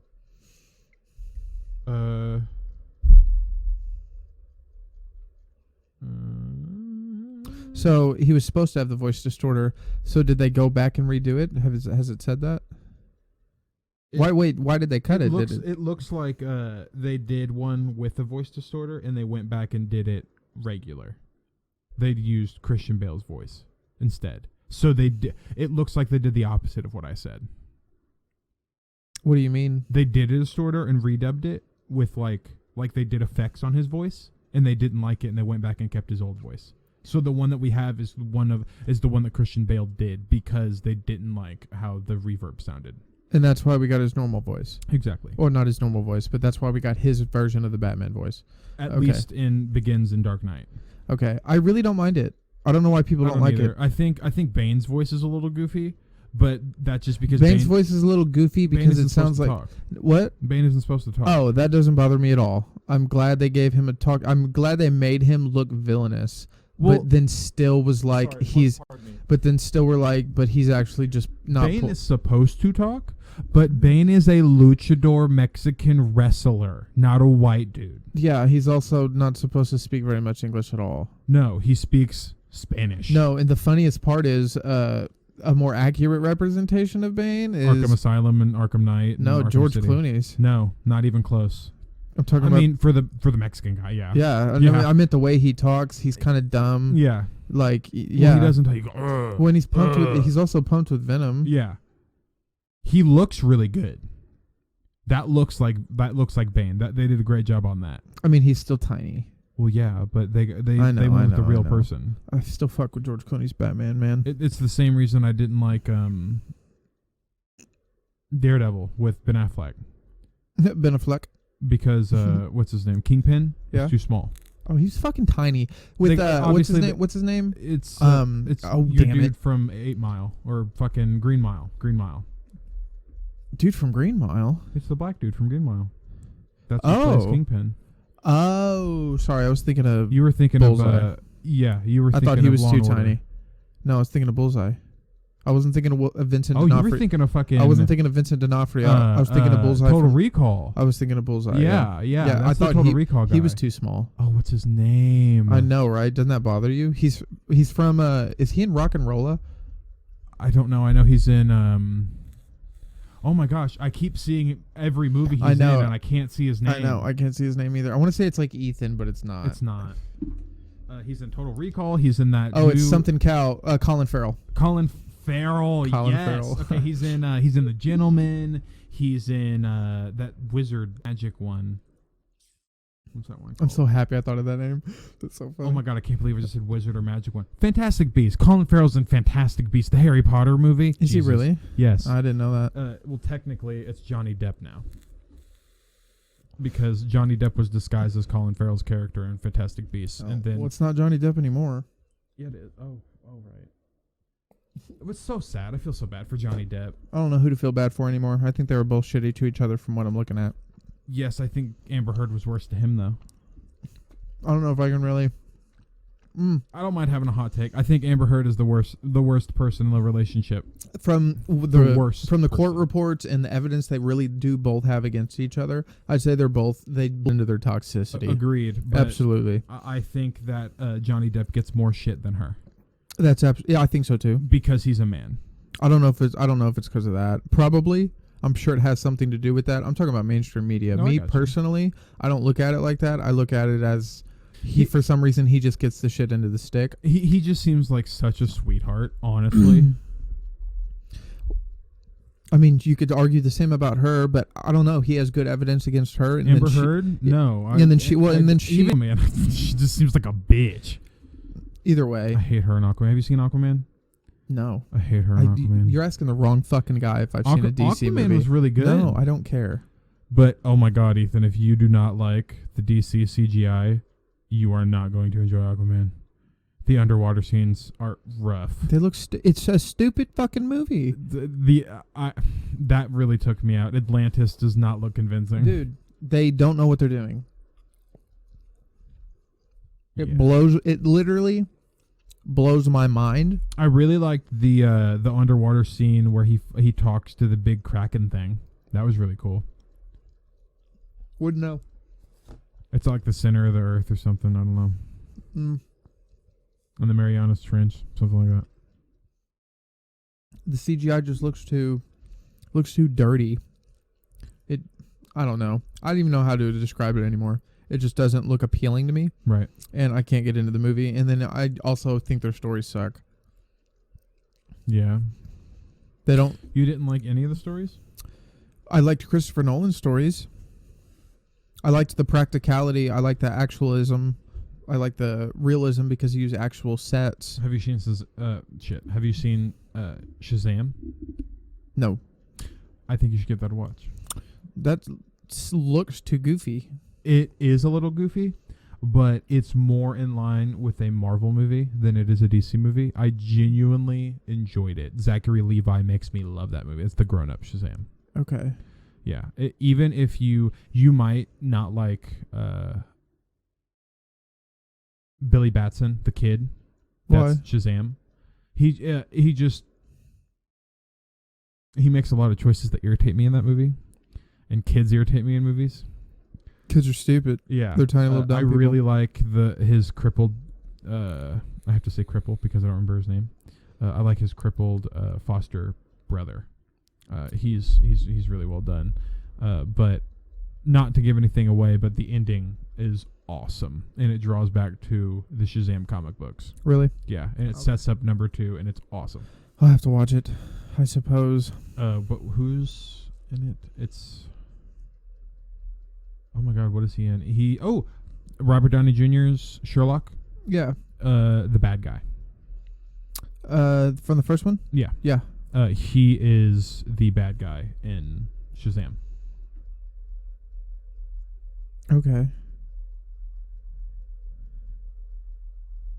Huh. It's really good. Okay. I'll have to watch it. It sounds good, but I don't know. DC loses me, man. This one is a lot more down to earth because there's not some big fight scene. Like the biggest it gets is they're flying around the city, but they don't smash through buildings. Okay. I would rather them smash through buildings. No, well, it's because he's a kid. I liked Man of Steel. I liked Man of Steel, but I didn't like how much destruction they fucking did on the city. Like, good lord. It was real. It was real. You act like he was prepared to literally save that. Like, he wasn't. No. No, not at all. No. But that's what I liked was the on the fly, like, oh, I need to do this and I got to do it right now. I may fuck some shit up in the way. And that's just what happened. But at the same time, what else were they going to do? Let them take over? Imagine if Superman wasn't there. Then Zod wouldn't be there. I mean, is that true though? Yes. Are we sure? Yes. So you think it was just Zod wanted the codex. It was inside Superman. Wherever Superman was is where they were going. Superman was the problem. Changed my mind. Okay. What about the Avengers? Hot take, go. Avengers?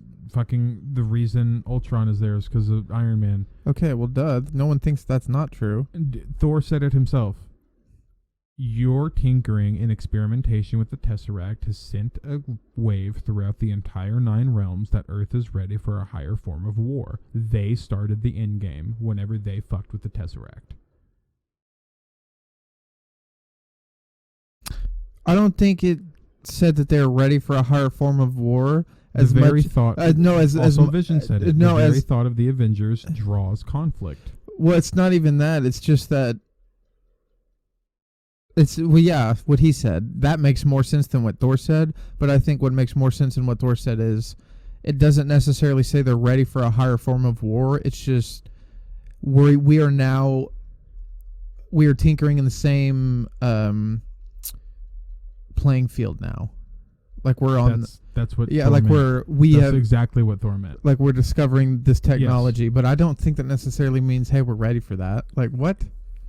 Then don't fuck with it. What do you mean don't fuck with it? Just because he's messing with the new technology, trying to figure out and understand it means, hey, What? come fuck my You- shit up? Because the Tesseract acts as a teleporter, and the teleporter has to be activated from both sides. They were like poking. It's like poking a bear. How do you study from a bear? You study it from afar. You don't fucking poke the bear, Ethan. You do if you want to study what happens if you poke a fucking bear. And then guess what happens when you poke the bear? You fucking die. Okay, well, how are we supposed to discover new technology without worrying about being invaded by ancient million scary aliens beings? What? Like what? Just don't touch the Tesseract if you find it? The only reason Earth got invaded was because Loki wanted to take over Earth because they stole the Tesseract. That he wanted to gain his father's love. That's how he thought he got it. How did they steal the Tesseract? How did the Tesseract end up on Earth again? That's talked about in Captain Marvel. Oh my God, how does? Because we know Okay, that. sorry, hold on. In Captain America: The First Avengers, the first time we ever see the Tesseract, that is Okay. all the way back in like 1919, 1920.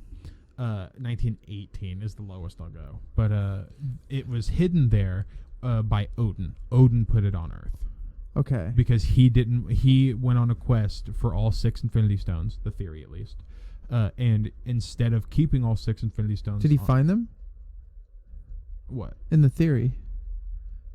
What do you mean? In the theory, did he find all 6? He obviously... he found most of them. I was about to say, he he got obviously- to Vormir. He obviously says he found all 6 He got because to Vormir. because he has that. Now, was that gauntlet meant to be like he says he found them, or was that gauntlet that she made as a joke just meant for the gag? I believe in real life it was a gag, but in universe it was more than likely Him being like, yeah, I found all 6. That's, yeah. yeah. Okay. Um, So that would add to this theory then, is that I gauntlet. can't remember. Was the Tesseract?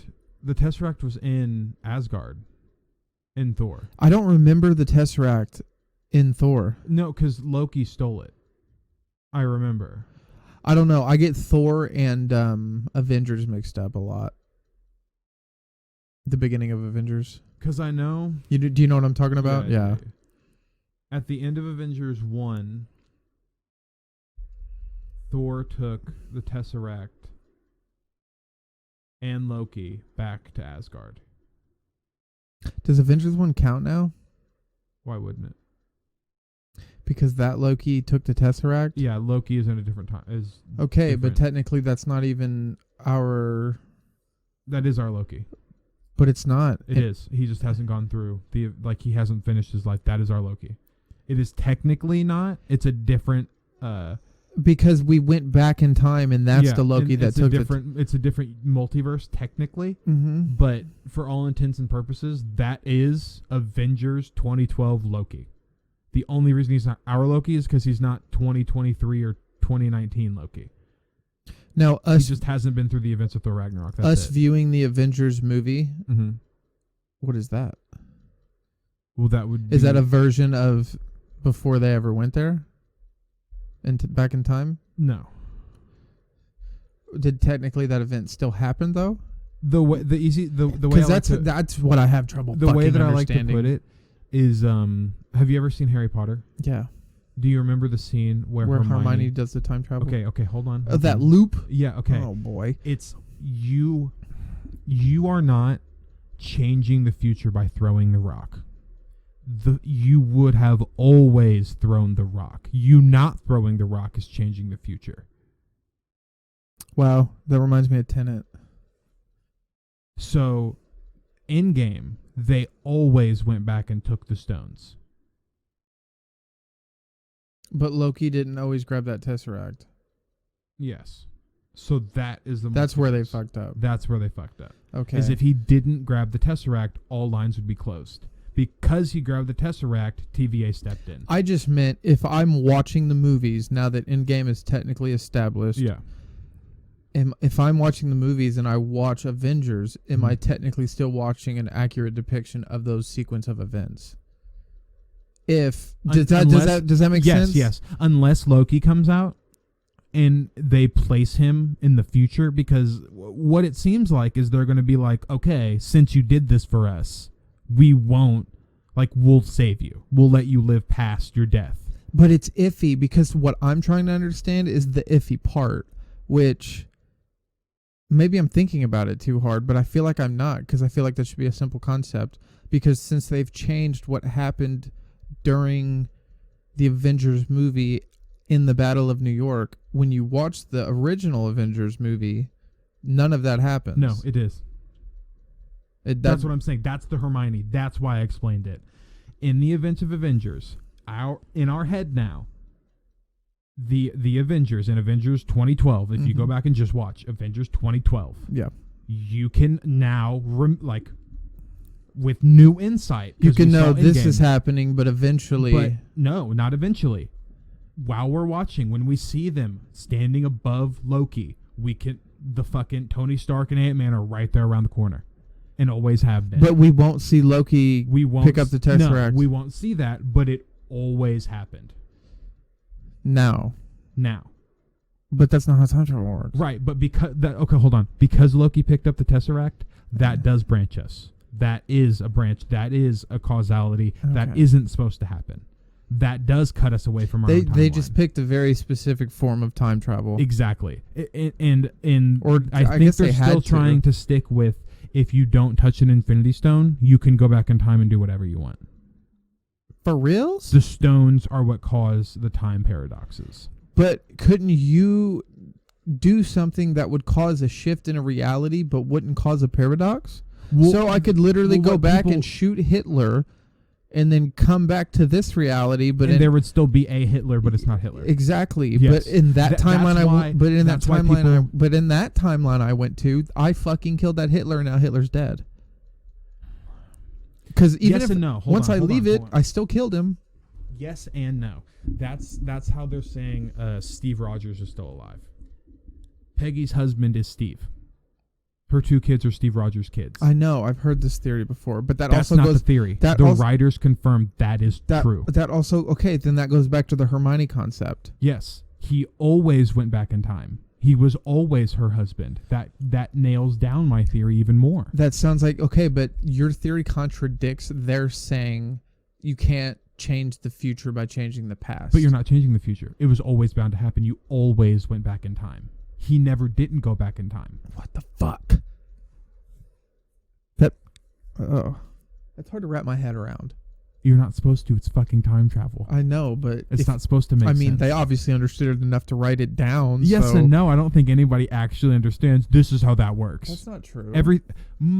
Are you kidding me? Christopher Nolan literally hired scientists to work on Interstellar. Get the fuck out of here. I really like Interstellar. Do you know, off topic a little bit, but I don't want to stay on topic. In the scene in Interstellar, whenever they go to the planet with all the water, there is a sound, a metronome in the background, and every single time the metronome ticks, it's a video. It's fucking awesome.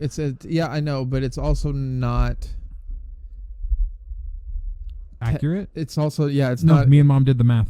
She went through and counted every single one. It adds up to 25 years. How does it add up? 25 years. Yeah, they were on that planet for 25 years. Okay, but they said it was a day on Earth. Every minute on the planet is a day on Earth. And every click is how long? And every click is either a day or a week. Me and Mom couldn't figure that out. But either way, it adds up to just about 25 years. Well. Because the metronome stops whenever they clear their engines, but because they're still the time doesn't stop ticking until they're out of the orbit. Once they enter orbit, it starts. Once they leave orbit, it ends. So all that time accounted for 25 years. It's very, very... If you count in the beginning of the scene, when they go there, when they get back... I still think it's dope before we even saw an actual digital representation or actual picture of a black hole. Christopher Nolan was able to... capture it. Well, not capture it, but like make it look like how it would actually do. And then a couple years later, here recently, we got a picture of a black hole, and it looks pretty fucking close. Like he was almost dead on. Well, duh, because people, like the dude explained in the movie, you always thought it was like a circle or a hole, but no, like what's a 3-dimensional circle? A sphere. So that's why it was cool. But even in the movie, I have trouble understanding what they're doing. What do you mean? watching it. I can't tell if they're going directly into the black hole or if they're going on the side of it. And because I think they're going, I don't know. To this day, there's parts of the movie I still have trouble understanding. So that the reason what happened is they didn't have enough fuel to get to where they were going. So they used the black hole's gravity to slingshot them around the black hole and get Anne Hathaway to where she needed to go. And she didn't know that Cooper, Matthew McConaughey's character, was going to disengage his pod and send himself into the black hole. So when he disengaged, the gravity sucked him into the black hole. He wasn't trying to go around it or through it or anything. He was trying to go. He was just dead weight. He was just trying to get rid of himself off of her shit. She was going around it. He knew he was going to go in it. Yeah. So once he realized he was going in, he was like, okay, I'm going to get as much scientific data as I can. And I'm going to beam it back to anybody. So the robot he was with, Lars, he records everything inside of the black hole. Well, I guess I was just really confused because... Okay, no, this is where I was confused. When they go... Maybe I'm dumb. In the beginning of the movie, don't they go in the black hole? No. They go into a wormhole. The wormhole was put there. Yeah, and then once they come out of and they said on the other side of the wormhole, there's a black hole. Mm-hmm. So they didn't put the black hole there. No. But they did. No. Yeah, because when he goes into the black hole, he enters that dimension they wanted him to go into. The fifth dimension. That is where Interstellar gets hard to understand. Because, that's when it gets confusing. Also another... Because then you're like, okay, did they place the black hole there too? It was always there. It's the same as Endgame's logic. Okay, but if it was... what the fuck? The people from the future placed it there, but the people from the future are themselves. They gave themselves the technology. So did they know what... If you went through the black hole, that's what would... That's that's in where Christopher Nolan... Boom, you lost me, bud. Yeah. But I'm still like... I don't know if it's... have you ever seen Contact with Jodie Foster? Mm-mm. It's a lot like that, where you don't know... Oh my God, it's gone. Yeah, completely lost it. No idea where I'm at. Contact with Jodie Foster? You got to go back. The black hole? Black hole from Interstellar. Okay. Whenever she meets the aliens, the aliens sent them the plans for an alien spacecraft. Mm-hmm. And once they built the spacecraft, it put her through a black hole, and for her it was 14 hours, and for everybody else it was 5 seconds. Almost like when Spock went through the hole, and for him it was mere seconds. For that guy it was 30. But for Nero it was 25 years. Yeah. Which is crazy, right? So, how did he know he was coming out of it? Nero? He just waited. He didn't. He had no fucking idea. That was the craziest part. Is he literally just waited where Spock went in the black hole. Or he waited where he just came out of. Yeah. Okay. He didn't know if Spock would be there or not, but he waited 25 years and he just so happened to show up. Why didn't he just go back in it? I think it closed. Like it closed behind, like he came through and there was nothing behind him. Mm. Oh, but that's not how time works. So for Spock, it was still open. What the fuck, bro? Well, for Spock, it was literal seconds. I know, but like he went. Oh my God, that is insane to think about. Because for Nero, the dude he was just fighting is gone. Because when he turned around, the wormhole was gone. Yeah. So we're talking about the Star Trek 2009 movie with J.J. Abrams as director. We are off the rails on this episode. It's okay. So. Yeah, no, when he goes through the wormhole and he turns around, there's no more wormhole. No more wormhole. It's gone. And then he turns the other way and then boom, Nero. Oh, wait, was Nero not there? Spock did... No. Spock... Okay, Nero did see him. He commandeered Spock's ship and he left him on the frozen planet so he could see everything that he was going to do. I remember that now. What the fuck did you just say? Nero? Yeah. Whenever Spock came out of the portal, Nero was waiting for him. He ambushed him. And then he tractor beamed Spock's ship. I don't know if that's actually how Star Trek works. Don't come at me. He tractor beamed Spock's ship and he brought him in, and he. What's that?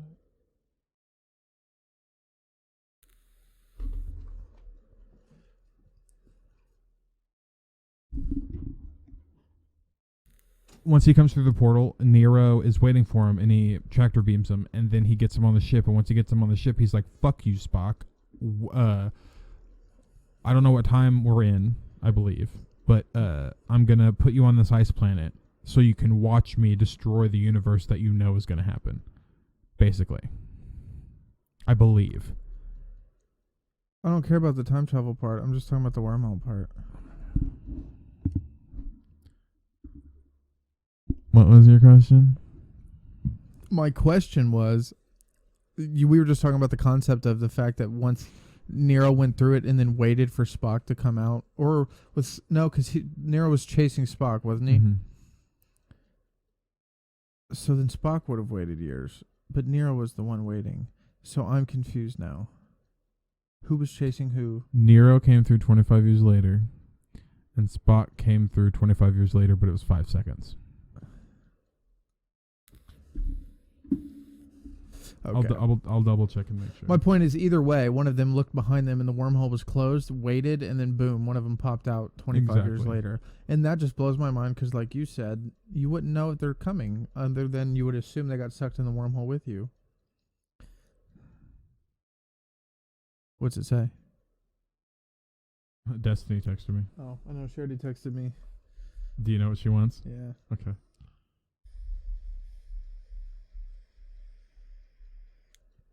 And it ain't cookies. I mean, it could technically be cookies. Whatever. Anyway. It's been 2 hours and 30 minutes. We've been recording for 2 hours and 30 minutes. 2 hours and 16. That's kind of ridiculous. No, it's not. We've just been bullshitting. I've just been fucking bullshit. I think this is our longest one yet. Yeah, it is. Yeah. Our other one was an hour and a half. I don't really At least we talked about cool shit. Yeah, are you filming over there? No, I was just I was letting somebody know that we were filming a podcast and that I actually wasn't fucking with them. Gotcha. Yeah. Well, I have this one topic we could talk about, but it's a little weird. So it's the... Okay, actually, it's not weird. I forgot I had a couple more. Dude, fucking SpaceX just nailed a contract with NASA. Speaking of intergalactic space travel and Star Trek, this is real life shit. Yeah, SpaceX won a $2.9 billion NASA contract for the lunar lander. Did you know that? How much? $2.9 billion for the lunar lander. So basically, well, this is the coolest part. SpaceX secured a $2.9 billion contract with NASA to build a spacecraft that will land astronauts on the moon for the first time in like 5 decades. Finally, how did they get past the Van Allen radiation belt? Because Tesla's trying to work on that. Well, Tesla is SpaceX, but you know what I mean. Elon Musk's behind it is all I'm trying to say. But the coolest part about it is the reason that they were awarded the $2.9 billion in funding is because they were like, whether you give it to us or not, we're gonna try to do it ourselves anyway, which is to me more incentive to give them more money, right? Because they're like, whether you want us to do it or not, we're gonna we already have we want to do it, right? So here's more money. You might as well invest. And SpaceX even said that they would take payment plans from NASA. They were like, we know you're poor. Not even that. They were just like, the way I look at it is, they're like, we want to move further in life. Let's not let money get in the way. Regardless, we're going to do it. If you want to help us, boom, tag your name on it. Mm-hmm. And you can also pay us handsomely in a timely manner. Hell yeah. So I thought that was dope. And Jeff Bezos got real pissed because his company, Blue Beacon or Blue Eagle or fucking Blue Origin, I'm sorry, it's called Blue Orgies. Blue Origins, founded by Jeff Bezos. It had proposed working with like a national team, so like they wanted to team up with everybody and like just band together as brothers and just fucking focus on space, I guess. Focus on space. Yeah, nobody wanted to do that. And now it's funny, Joe Rogan has convinced all the smart people to move to Texas, which to be fair is a very good move because LA sucks right now, but so does California. Not to mention it'll fall off the coast eventually. But Yeah, the fault line is already. well, Elon Musk has several factories based in Tesla now, and I think Based in Texas? yeah, it's SpaceX won with its bid to the use of a spacecraft. The company is already developing its own in South Texas. They were already developing testing sites in South Texas before they even entered in the NASA bidding. They just had all their cards in order before even then. Damn. Yeah. That's pretty impressive. No, it's ridiculously. It's always nice to have your ducks in a row. Well, it's Ducks. well, it just cracks me up because he Gotta have your runs. ducks in a row. Elon runs the Boring Company. Tesla goes on interviews. Have you seen SpaceX. the Tesla truck shatterproof window shattering? No, You haven't seen that? I don't care. Oh yeah, yeah. It was. I've seen him and Joe talk about it, Mm-hmm. and it was just he's such a great sport about it. Yeah, he Because was the basically like it had been hit a billion times. Yeah, he's like the only reason it broke, and everyone knows this, is because he hit the door with a sledgehammer, and it broke the structural integrity of the door. Yeah. So when he hit it, it was almost like it vibrated too Yep. much. Yeah. Yep, and it. But like, I mean, even if that's not the case, and it just so happened to be a fluke and the window shattered, I still don't give a fuck, bro. yeah, that was super impressive No. demonstration up to then. Dude, you dreamed about a truck and was like, it'd be cool to build this. And also, I think it's funny looking, but that's the cool part. Built it anyway, dude. Like, what? And not to mention, to me, that looks like a truck straight out of Halo. Yeah, It looks like a Halo warthog. truck. Yeah, It looks like a futuristic warthog. It's pretty dope. you know they're trying to make a warthog I thought they've already done it. I'm 90% sure they have. like with a working mounted 50 cal. Yeah, like I'm pretty sure I'm about to pull up a YouTube video, and I think our minds might be blown. Okay, but I could have sworn I've seen these before. Maybe I'm wrong, but I don't think I am. Real life Halo Warthog. I bet it looks like ass.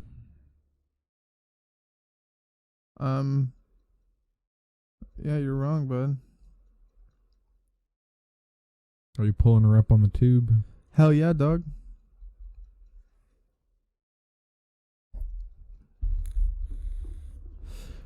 Check this out, son. Oh, what's supposed to play? There we go.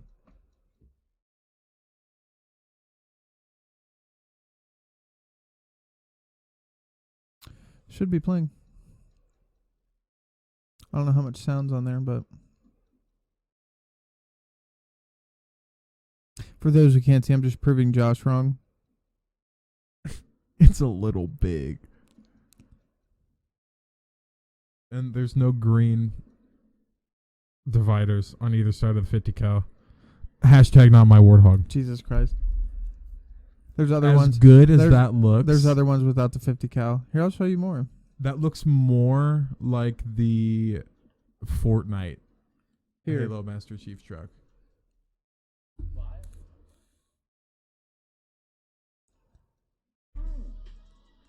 This fucking guy, he's way too excited. How do people do that? I could never like film a vlog like that. That's what people don't understand, dude. If I filmed a vlog, I'd be sitting on the couch eating Cheetos for an hour. You don't want to see that.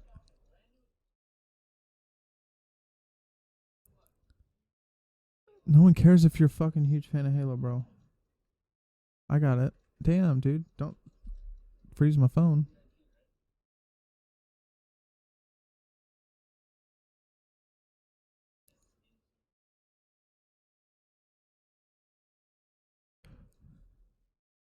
Dude, he's killing me, bro.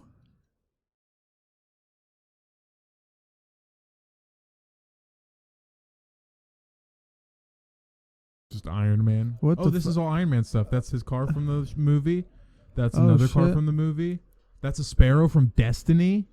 Where the fuck is this guy at? Where the fuck is he at?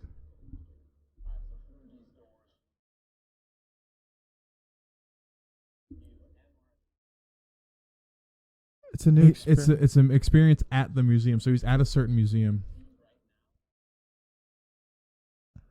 See, look, it has the green bars. I Did know, you see that's him? why I clicked the fucking video. This Warthog does have the green bars. And and the it's mounted still machine just gun. as big. I don't mind it being as big as long as it's movie It literally accurate. it literally looks like if a giant. It looks like an ATV. Looks like a 4-wheeler.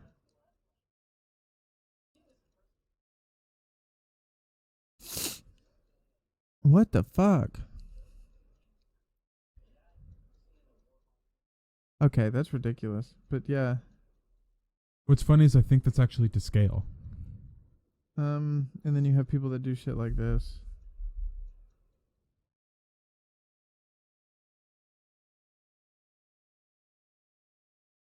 See, that looks really good. It doesn't look bad, yeah.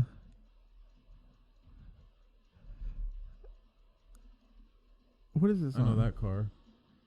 This is on Barcroft Cars. Shout out to you, buddy. But yeah.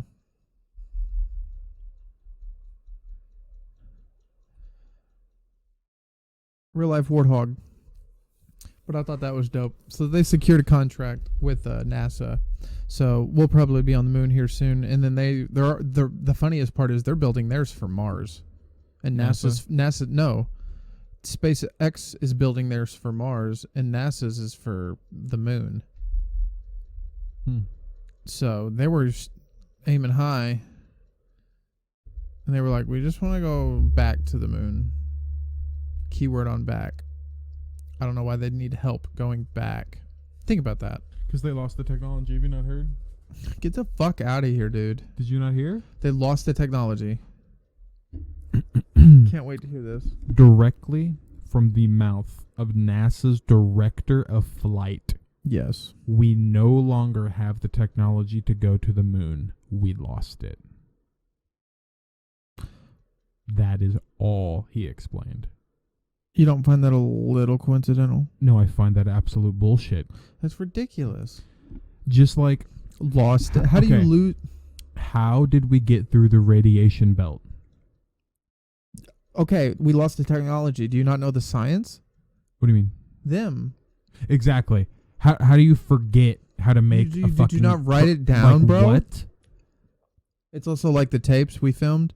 We can't watch them anymore. We they- don't have the they have got the wiped. machinery. Yeah, no, they got wiped. That, and we don't have the machinery to watch them, even if we have the original footage. Even if they have the original tape, we no longer have the tape player, like the big ass one that we can watch it anymore. Right, we couldn't invent that again.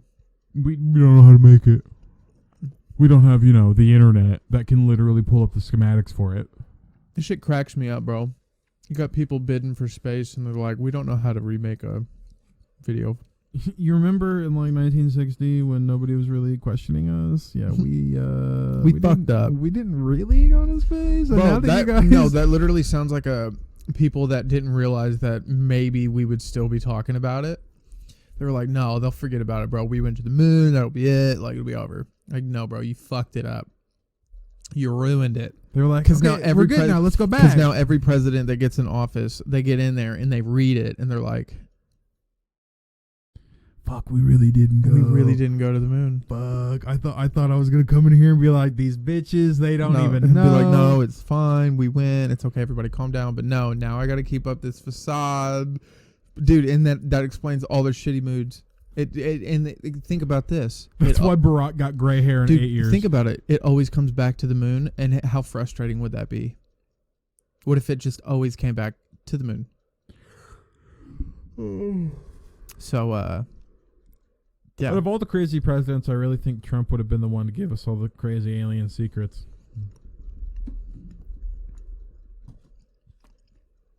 Segue into the next article. This is for all you lovely people out there. This is going to be a right-wing analyst. And I'm not You a said right wing. Yeah, I'm not a right-wing guy. But I will say he makes some pretty valid points, and he does come with the receipts. So, I mean, you can't really say much. His opinion may be biased, but the results of said investigation are pretty damning. So, I'm gonna let you watch a couple of these. There's 3 of them. They're about 3 minutes long each. So, if you want to turn the volume up, then this should be... James O'Keefe. Yep.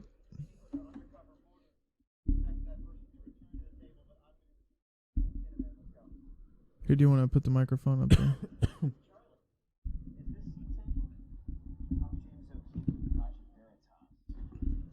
You're on camera. You're recording. You're technical director at CNN. You're on camera talking about the importance of getting Trump out of office without saying that's what your intent is. It was to get Trump out of office, right? Without saying it, that's what it was, right? Look what we did. We got Trump out. I am 100% going to say it. And I 100% believe it. That's you're on tape saying this. Well, we're investigative reporters. It's not And, picking up the I audio. just want to ask you I asked you now. what You're you. close to you, within 6 feet of me. Without your mask on. What did you mean when you said that without It's saying still not that's working. It's what fine. our intent was? Why would you want to conceal from? Why would you want to conceal from people? Are you going to call the police? Are you going to call the police on me? Go ahead, please do. Go ahead. He goes on and on to explain like that, and basically explain that So who are we? James O'Keefe is to your left in the brown jacket, No, I know that. and what? Who is the right wing guy that you think brings up good points? James O'Keefe. How is he right wing? He's against Trump. What are you talking about? Isn't Trump right wing? Yeah, he would be a conservative. He's a Republican. With Trump. Yes, So why is he's a CNN technical advisor. but CNN likes? No. Yes, What? Fox. No, Fox likes. So you like this guy in this argument? I like this guy in this argument from what he's exposing, which is biased news, and then All biased news is bad no matter what side. all news is All news is bad? all news is bias. Right, but I think the whole point of being a reporter is unbiased. Exactly. So what I'm saying is, James O'Keefe is a right-wing conservative, or he's a right-wing idealist, Yeah. and in these videos, he exposes how left-wing news networks are very biased by getting Charlie Chester, CNN technical director, to say on camera how they make their news spread fear, propaganda, and lies. Yeah. And what cracked me up was, as I'm watching it, I'm like, wow, like, this is crazy. Oh my God, blah, blah, blah. And then the more I watch, the more I'm like, this seems kind of one-sided, though, because wouldn't the news... He goes on a news network to talk about this. James O'Keefe, Yes. James O'Keefe, the guy that makes these... the right-wing conservative. Yeah. You said another word. I forgot it. Right-wing conservative, right-wing idealist. That one. Idealist. But my point is he's going on Fox Network to talk about it. I'm like, aren't you doing what you're exposing? And that's what I was talking about like 2 hours ago, Mm-hmm. was you live long enough to see yourself become the villain without knowing you're the villain. And Unmeaning hypocrite. and he's doing the exact same thing, being like, oh, well, the left, like, Donald Trump, we made him look bad, this and that. We spread propaganda. We throw COVID numbers up there to make sure people are glued in, because people only watch when something's bad. If it's all Mhm. good, why would they continue to watch? Mhm. And I'm like, okay, you just exposed that for CNN, and then you go on Fox News to say that you're going to go sue Twitter. hell? Twitter just banned him for releasing these. Okay, well that seems like a violation of free speech. It is, and that's Depending why. on No, how and the rest of this goes. but that's that's why I'm saying he's making good points, because Finish this. huh? I want to finish this. Okay. There's a couple more videos. I just want people to hear it, but they can't hear it when you put the mic up. So I don't know how to entertain them while you watch. I can stand 6 feet away from you and ask the same questions. That sounds like a good idea. So let me ask you this question. Why would you want to conceal from voters that CNN's intent was to help Biden? You're not going to get me to talk about anything, so... Well, you also said that it was, in your words, quote, propaganda. Yeah, I mean, like, Trump, we did it, like, when Trump, I don't know, like, Sanders shaking or whatever it is. You brought in, like, all tell a story, it's all speculation.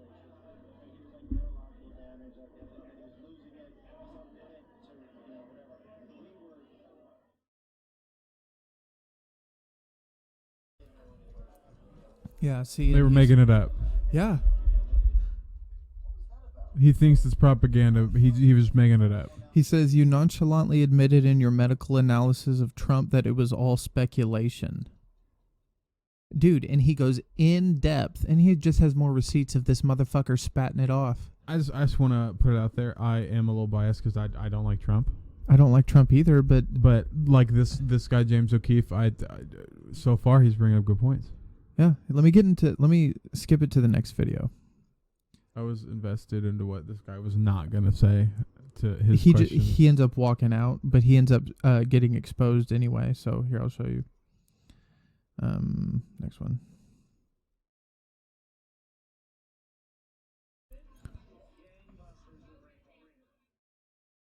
This dude has to be fired. They just released these like 4 days ago.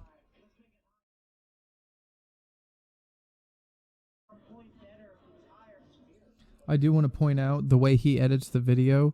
A lot of what you just saw was out of context. This dude is not a terrible person, by the way. He's doing a job and he's good at his job. It just so happens his job consists of everyone being shitty people. Right. And I don't know if I was in his position. I don't know if I could do it. I mean, he could quit, but it would still happen. And then then he would have no family to, like, he wouldn't have any money to feed his family. But I don't know.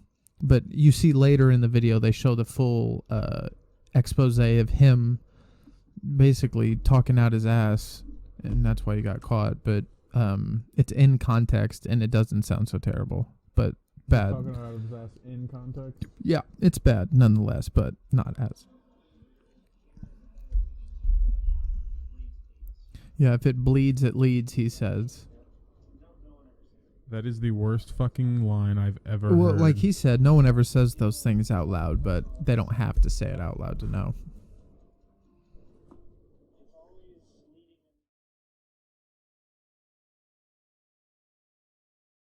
Yeah.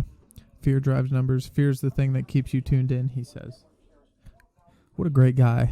He's probably great for super nice woman. super nice woman. Oh.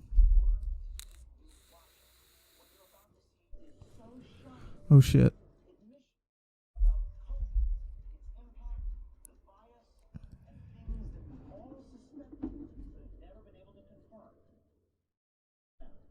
Explain what you're seeing, Josh. I'm seeing a man get exposed in 360p. Yeah.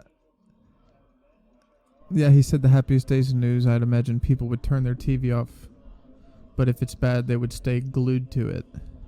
Like a moon landing or something, remarkable. Unless it's fear. And then you're definitely tuned in. Sad news doesn't do well with ratings.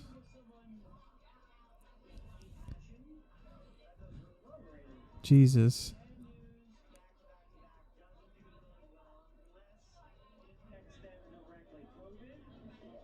COVID gangbusters with ratings.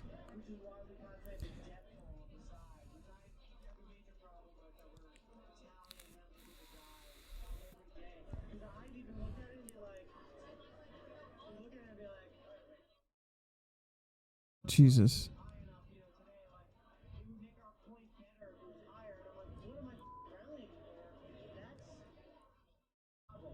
Yeah. Thoughts? That's awful. Terrible. So explain what you saw. It just seems like it's a confirmation that the news just sees this as numbers and ratings instead of. he was. What was he explaining? Basically, that he just said that the higher the death count, the higher the views. The more that it impacted the viewer in a personal and emotional way for COVID.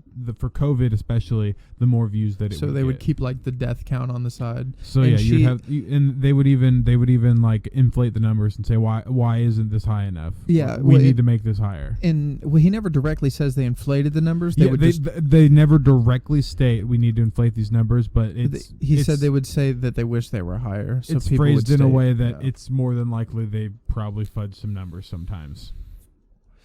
Jesus. But yeah, no, and then the lady he's talking to, fucking, she must have did phenomenal because they have multiple videos of this guy. Like I said, he has to be fired on administrative leave, something. I mean, he's in deep shit, I'm sure. But she goes on to be like, well, why don't you have like the recovery rate on there? And he basically said that like no one cares about that, and that wouldn't be like good for ratings. And then they talk about like they get phone calls, like there's a bat phone in their office when they're having their pitch meetings about what they're going to do the news about and stuff like that, and their material and their sources. And they said they have a bat phone in the back and it's like actually red, and like they'll get a call and it's like the head of the network, and they're like, it's not sad enough, we need this, blah blah blah blah blah blah blah. Like Cabin in the Woods. It's like literally the puppet master pulling the strings. Yeah.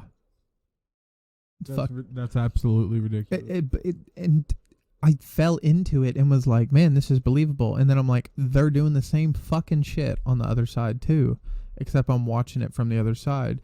And then I was watching it from I watched a video, and it was an Australian network that was a right-wing Australian network, but they were talking about the fact that America's news is so propaganda that it's actually like it's bleeding over into another network across the like world. Mm-hmm. And other nations, including Australia, are starting to see more like very biased, directionally swaying news.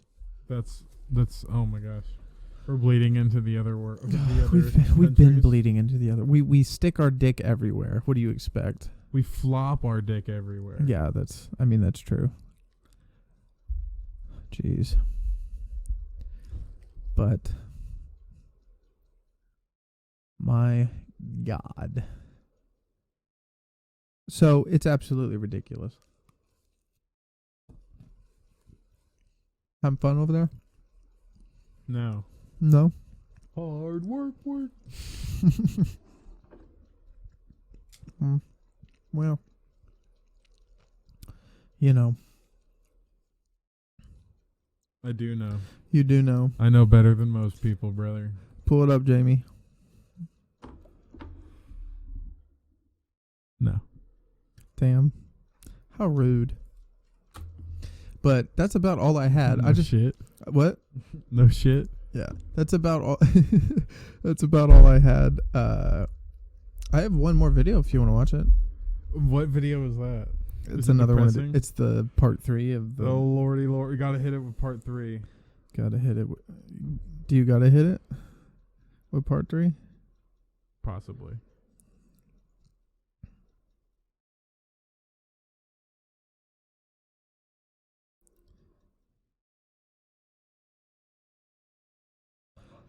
Chester says CNN trying to help Black Lives Matter by protecting groups' narrative on race.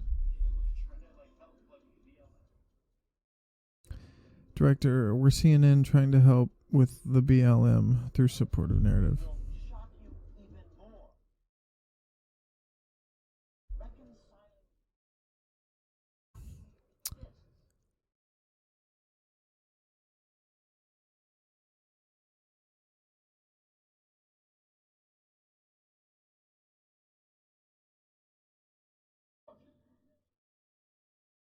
Love that he whispers black man. He Well, said a bunch of black men. Yeah. He's in a public setting. I'm assuming he doesn't want to draw attention to point out specifically that he's talking about a race. You know, why? Why, yeah. It's just funny. I think so. A movement, yeah. Far left will start to latch. See, they do shit like this.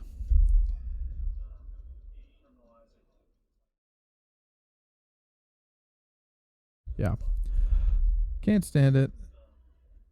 This is why I haven't watched the news, like an actual news channel, in like, I don't know, it's been a couple years now, but Yeah. yeah, I don't watch the news. I read, and I fact check my fact checks. You fact check, you fact check, you fact check. I try to, but at the same time, you can't always do that. So sometimes, you know, I just read. But Yeah. I never take anything like at face value. I always try and be like as unbiased as possible, then try and see where the basis of opinion and where these sources are coming from and facts and stuff. But Yeah. for the most part, it's usually stuff like this to where generally it's part of the truth, but then there's always an agenda behind it. Yeah, it's hard to find completely unbiased news anymore. I don't think there's such thing as unbiased news anymore. There is. And the craziest part is someone was talking, and I think it's somebody on one of these videos, and they were basically saying people like us, like, we are the most unbiased news you can get. Right. People in their basements recording podcasts, Mm-hmm. you know, people that aren't out here, because they said once you get to a certain level, you become literally, you go You back become to the what villain. you become the villain. Yeah. But the craziest part is, like, he even says, you don't see yourself become the villain. It just happens, because that's what happens when you get in that light. So I would say this podcast has come full circle, but we're at 2:45 and I am tired. Yep, me too. You tired? Not really, but you are, so I am. Yeah, I'm sleepy and I got to pack up all this gear and You gotta go home, go bed. Got to go home. Call into work tomorrow. Probably stream. No, I can't call into work tomorrow. Now that you mentioned it on the podcast, anyway, I can't. You gonna stream? Yeah. Among Us. Stream Among Us. Dude, Among I fuck Us. with Among Us, man. I get on there. I'd be the imposter. I'd be killing. I'd be the imposter. I'd be killing. I'd be killing. You know? Mm-hmm. Get them, be like, self-report. Right. Orange is But you dead. gotta be crewmate. What? You gotta be crewmate. Nah, imposter. Then You gotta be crewmate for a long time, and then you can see yourself become the villain. You live long enough, you see yourself become the imposter. But you're imposturing yourself. I am the imposter. What if I'm the imposter? Yeah. So, love that game. But this was fun. Much appreciated. I will see you next week, sir. See you next week, brother. Later, y'all. Peace.